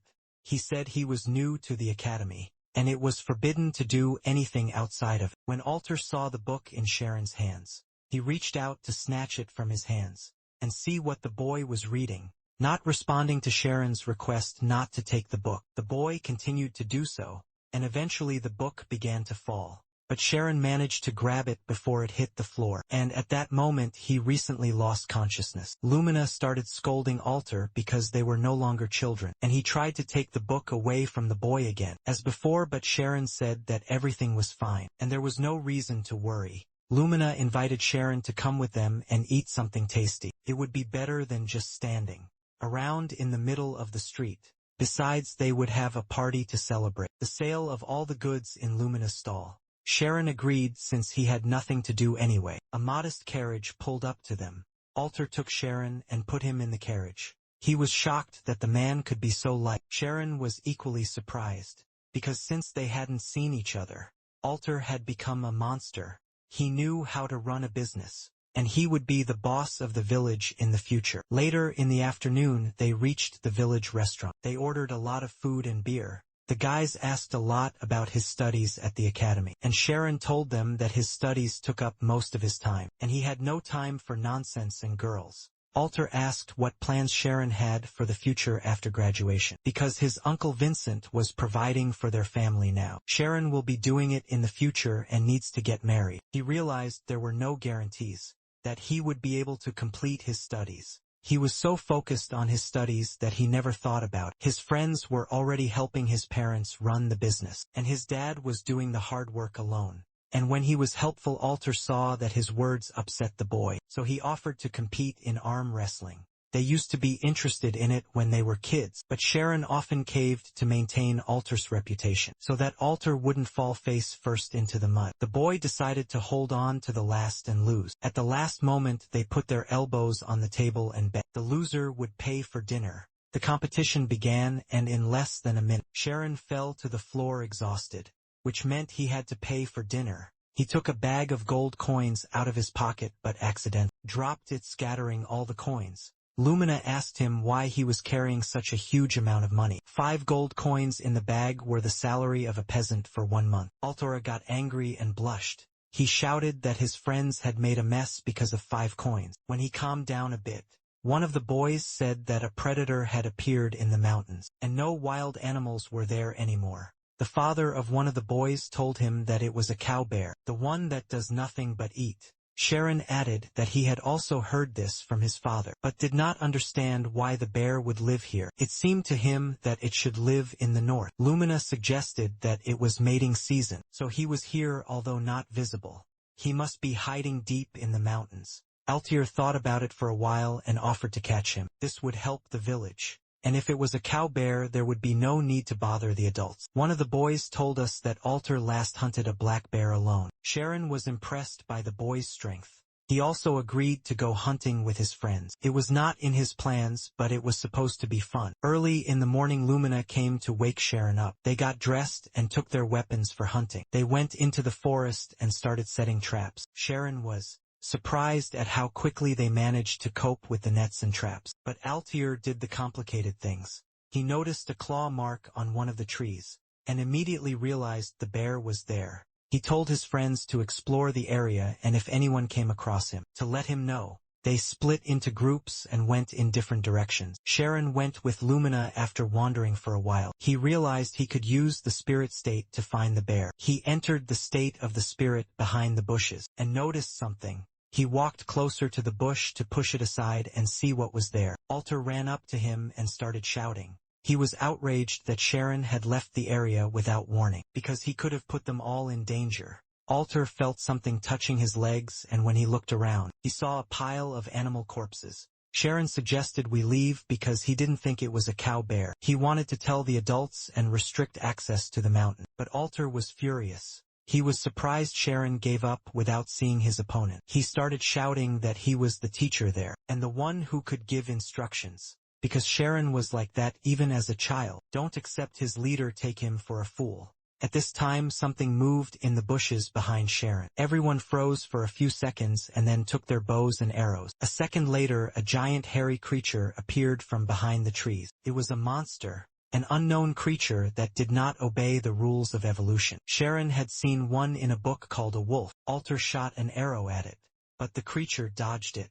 An intelligent monster. Altair realized he had to run away. When the monster smashed the tree, the forces were not equal, but Sharon remained standing. He aimed an arrow at the beast, which was moving right at him. Sharon shot the arrow straight at the creature's head, but his skin was so thick that it flew away. The boy realized that everyone would survive only if he distracted. Altair ordered everyone to take off all their heavy things, to run faster, but time stopped. Lumina noticed this and asked what he was planning to do. He could not leave Sharon at this time. The monster was approaching him from behind. Seeing the creature's shadow, he thought Sharon was dead, so he told him to go with them. Tears appeared in his eyes. If only he had listened to Sharon when he told him to go back. And then, a beam of light appeared out of nowhere and struck the monster. Lumina saw Sharon in the distance telling his friends to run. Some stopped in shock, for they had never seen magic before. But the monster did not die from the blow. It continued to attack. Altair stood in one place, his body refusing to move. As soon as the creature tried to attack, Lamini Sharon took hold of his mane and mounted him. In his mind he said teleportation. In a second he and the wolf were gone. As they flew, he thought about what to do next.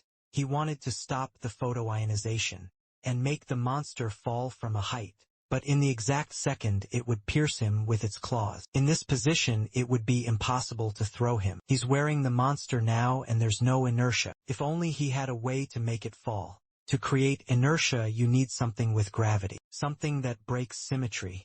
He touched on this in his dream, the nameless knowledge of omniscience. The key point of all this is mass. The emptiness he saw in his dream was a world of broken symmetry. If this is like the birth of the world in the beginning of existence, he could give mass to his photons because of the broken symmetry. At that moment, the monster flew off and hit the mountain with great force. Sharon watched it for a few minutes, ensuring it was a meter long. He finally realized that it was the knowledge that the universe was born after the symmetry was broken. Nameless knowledge is a mechanism that gives objects mass. If you use it, you can give it to light too. But still such a dangerous monster. Why did it appear in the mountains? Sharon asked himself. After all, it was a wolf and they did not act alone. When Sharon realized this, a massive herd of angry wolves was already approaching his friends. With an abyss behind them, Altair ordered them to jump into the abyss, while he ran in the other direction to distract the wolves. There was no other choice. They had to escape, to tell the adults so their sacrifices would not be in vain. At this time Sharon arrived. Everyone was pleased to see him because they thought he was dead. He apologized for worrying them, and said he would deal with them himself. Altair had asked him to run away, but now Sharon was going against the rules. Sharon entered the state of the spirit, and gathered the photons in his hand, adding mass to the photon emission. As soon as one of the wolves approached, he shot it with light. This is his magic. He managed to hit it with several beams of light at once, and kill several wolves at once. But it was still not enough. Another wolf, a little bigger than the other, was approaching. He hit it with the light, but the beast remained alive. Only its eye was damaged. Sharon realized that his strength had decreased. His friends told him to run away, but he waited until the wolves were closer. There was only one way to defeat them, but he wasn't sure he could do it. He needed to keep his balance in the swift stream. As the angry beasts approached, the guy stole a bit of light from them, but couldn't keep the energy. If he continued like this, his consciousness would dissipate. He remembered how he had released the energy at their presentation, so he decided to do the same now. The beam of light swept away all the wolves in a wave, and a ditch formed on the ground. One of the wolves got up on its paws. It looked Sharon directly in the eyes. When they met Sharon's eyes, Sharon mentally asked him to leave and never return here again. It worked, and the wolves left. Sharon fell backward exhausted. He asked everyone to go. The time for the hunt was over and it was evening. Sharon went outside, sat on the grass, and admired the stars. Altair approached the boy and asked him when he had time to go outside, because he was sleeping after the hunt. Sharon got up for the first time in a long time, and wanted to look at the stars. It had been a long time since he had had such a peaceful sleep. He couldn't remember when he hadn't had a nightmare, or something supernatural.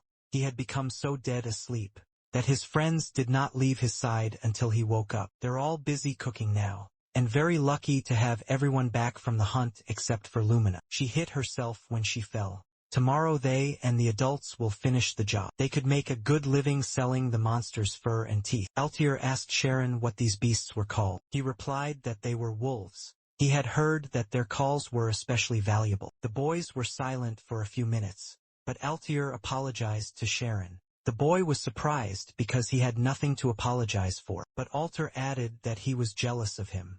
He was jealous because Sharon had a dream that he was doing everything for him. Altair asked him to promise that Sharon would make his dream come true. The following day Sharon said goodbye to his friends. He had some research to do, so it was time to return to the academy. Lumina hugged him and asked him to come back to the academy. She threatened him that he would get it in the ass in the future if he pretended not to know her when he became a wizard. With that, the friends said goodbye and Sharon left. He went straight to Istis's place. Entering the laboratory, he took out his notebook and tried to remember how Nade had explained the correct way. He had to pay attention to the number in the corner, on the ceiling, and the door's color. He approached the yellow door. It was the fifth one. He had an equation written in his notebook. He had to substitute x, y, and z and use equal values. This is the main key to ISTAs. Nade told him that one of the founders had savant syndrome, and he created this equation. When he first showed it to Irika, he said it was a really good equation. Meanwhile, Sharon was approaching the door. He could hear the boys arguing. Sharon tore the door open, as well as being able to find his way to the lab. He realized that it was through his roots, his precious connections, and all the moments he shared, that he could find his way back to the lab. He finds his way step by step. Sharon immediately dragged the boys to the training ground. First, the boys thought he just wanted to show them how to emit photons, but it was something else.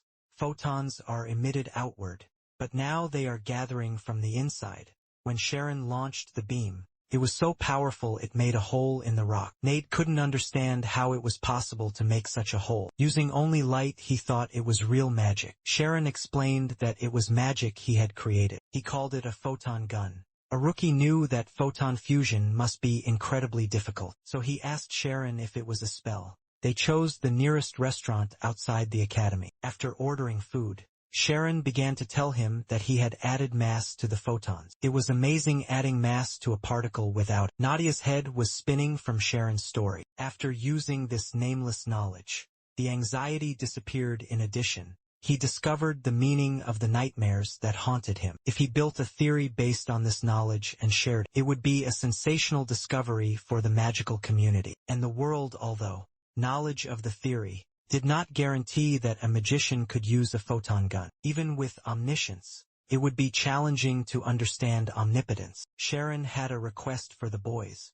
He would like to research this further, but since school was on vacation, he had no access to the library. He couldn't go to the library for the gentry, so he hoped the boys would take him there. Nate asked why Sharon could not go there. He thought for a few minutes whether to tell the truth, or whether the boys would be friends with them as before. But if he left it like this, they would not be able to become my real friends.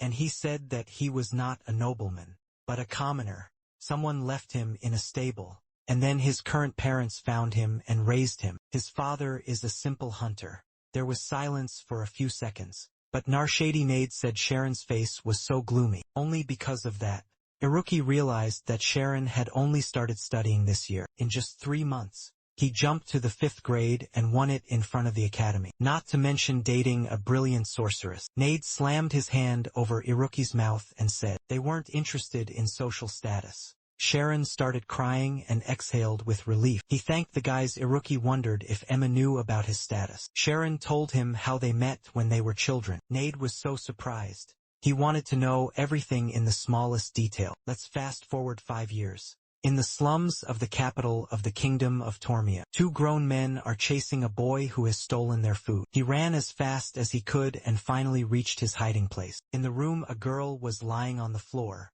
He went to her and said that he had brought real bread, and now she was not dead when he turned around. 3 strong men were standing over them. It was terrible. A place that should never have been exposed was exposed. The men started kicking him in the face. One of the men took his sister, Erin, across his shoulder. She was very sick and did not move. The boy cried and started shouting that he would kill everyone if they did anything to his sister. Suddenly he saw a dark purple smoke appear in the room, gradually enveloping everything. This smoke pierced the men and blood began to ooze from them. The boy did not understand what was happening when the men were gone. He saw his sister lying in a black puddle. He went to her to check if she was breathing. At that time a man with a stick appeared before him. His face was not visible, but his eyes were glowing red and he had a terrible smile. He asked the boy if magic was fun. Back to our time in the evening. The boy watched the museum from the roof of a neighboring house. The windows were panoramic, so it was not difficult. There were a lot of guards there, but no less relics, all of them of high archaeological value. But their goal was the core of the mana control system, the Dragon's Heart artifact. It is located in the center of the steel room on the 3rd floor, and is protected by 15 guards. However, before they can obtain the artifact, namely the core of the mana control system, they cannot use the spirit state inside the room. This boy was the same boy who stole the food. He was even named Canis. He flew to the museum, broke the windows with a black light and got inside. Using magic, he neutralized the guards. Although it was impossible, he quickly retreated to the core of the system's control system. The guards continued running after him, but their strength was gone as soon as they approached. The boy's sister Erin entered the room with the core. She asked why her brother hadn't killed anything. There was an explosion behind them. The man shouted that he didn't know how they had bypassed the mana control system and used magic, but it was over. He would destroy them, but when the man threw a fireball at them, a crater formed, but Canis and Armin were unharmed. A dark light came from them, and the man realized they were dark sorcerers. They filled everything with black light and disappeared. With the mana control core, there was no sign of teleportation, so they must still be here. As the guards examined the building, the man wondered how these rather young people had managed to bypass the mana control system and steal the core. Besides, it was light out. How could they have used dark magic? Only one person, only one sorcerer can control such magic. Darkness that absorbs light. The Archmage Vilter Arcane used his fame to plunge the kingdom into chaos, with shadows that light cannot erase. But he should have been dead 40 years ago. How can anyone use his magic? It is the transference to the mountain slums. That's where Conis and Armin went after the robbery. The boy told the master that they had brought the last ingredient. The old man was in a large flask with many tubes attached to his body. Canis approached the flask and inserted the system's core into the free space. With it, he would be able to restore his honor. As Armagag, the flask glowed with light, the man stood up and said that he had been waiting for 40 years to meet the bastard who had stolen his power. He added that the man who had done it was a teacher named Alphas Milch. We fast forward 40 years. Everything in the building is on fire and so is Victor. He asked Alphas to return the project because it was his work, but Alphas just walked away, leaving the man to burn in the fire. Now that 40 years had passed, the man was ready for revenge. Canis and Armin bowed before the man, and thanked him for saving them and giving them great power. They were his favorite students, but they had to be careful. Blinded by greed, he committed murder. When the students left, Vitor was alone in his room. It was raining outside. He walked over to a shelf of books and pulled one. The shelf slid apart and a hidden door opened. In the opened room, a painting was hanging over the fireplace. Victor said, "Don't forgive me."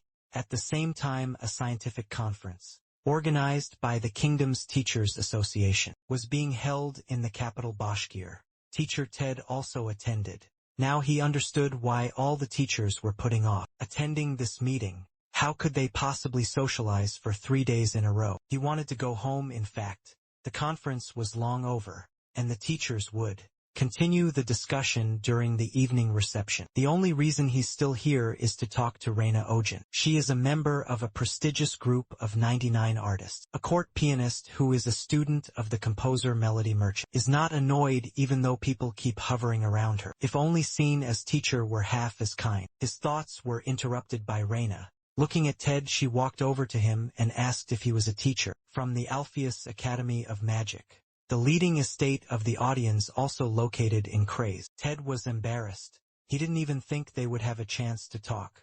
Reina asked how Sharon was doing. Ted switched to teacher mode and began to praise the boy. He praised his abilities and his aptitude for learning. He added that Sharon gets along well with his classmates and has a girlfriend. She is known as the most charming student at the academy. Reina was sincerely happy for Sharon. Meanwhile, Ted continued saying they didn't have to worry about the boy. He didn't want to brag, but the Alpha S Academy of Magic was a prestigious place, a recognized kingdom. Ted decided to seize the moment and added that their meeting was fateful, and suggested that Reina go back to Crease tomorrow and have lunch together, but instead, Reina invited him to her performance in Bahok. But after the recent events, she was a little scared to go there. Inferno was attacked. A B-class prisoner escaped. The perpetrator is an unidentified dark wizard, and the capital is practically under martial law. Ted was confused and asked the girl for more details. She mentioned that she had heard that the perpetrator was a gray-haired old man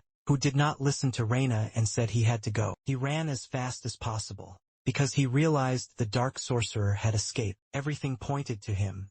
Last night in Inferno there was a massive fire in the penitentiary. Canis, Armin, and Vitor were killing everyone in their path. Canis remembered how the man had taught him as a child. Dark magic has two features: absorption and assimilation. Darkness absorbs energy and assimilates it into itself. Darkness that has received its mental power can have a small physical impact, however. Darkness cannot defeat light. The man praised the boy a lot.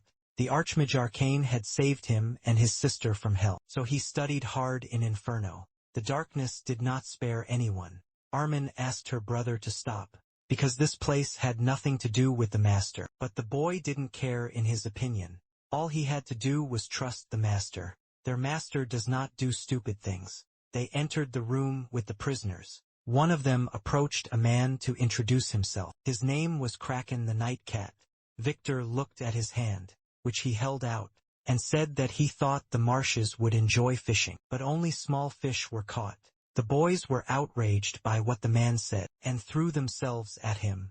Suddenly the room became very dark, and two walls approached them in a few seconds. No one could get out. The men were crushed by the walls. Behind one of the columns was a man with a bird tattoo. He wanted to hide his presence, but Wilter found him. The man had handcuffs on his hands. He asked them why they were doing this. The man suggested that it was to go against the kingdom. There was no answer, and the man picked up a chain with an iron ball at the end and tried to hit the Archmandrite. He had no feeling at all that he had hit the man, as if he had absorbed the force of the blow. Suddenly Wilter said he had passed, but the man did not understand what he was talking about. He hadn't signed up for any kind of casting. The Archmage felt that the man was driven by money. He said he was allowing him to make money. Let's go back to Teacher Ted. He was rushing in the carriage and asked the coachman to go faster. But no matter how fast they went, they would not arrive in Greece until tomorrow morning. Last night Arcane attacked Inferno. So next he would come to avenge what happened 40 years ago. I had to tell the teachers as soon as possible. Meanwhile, the man with the tattoo on the ear, Lucas, Canis and Armin, went to the Magic Academy to complete an assignment.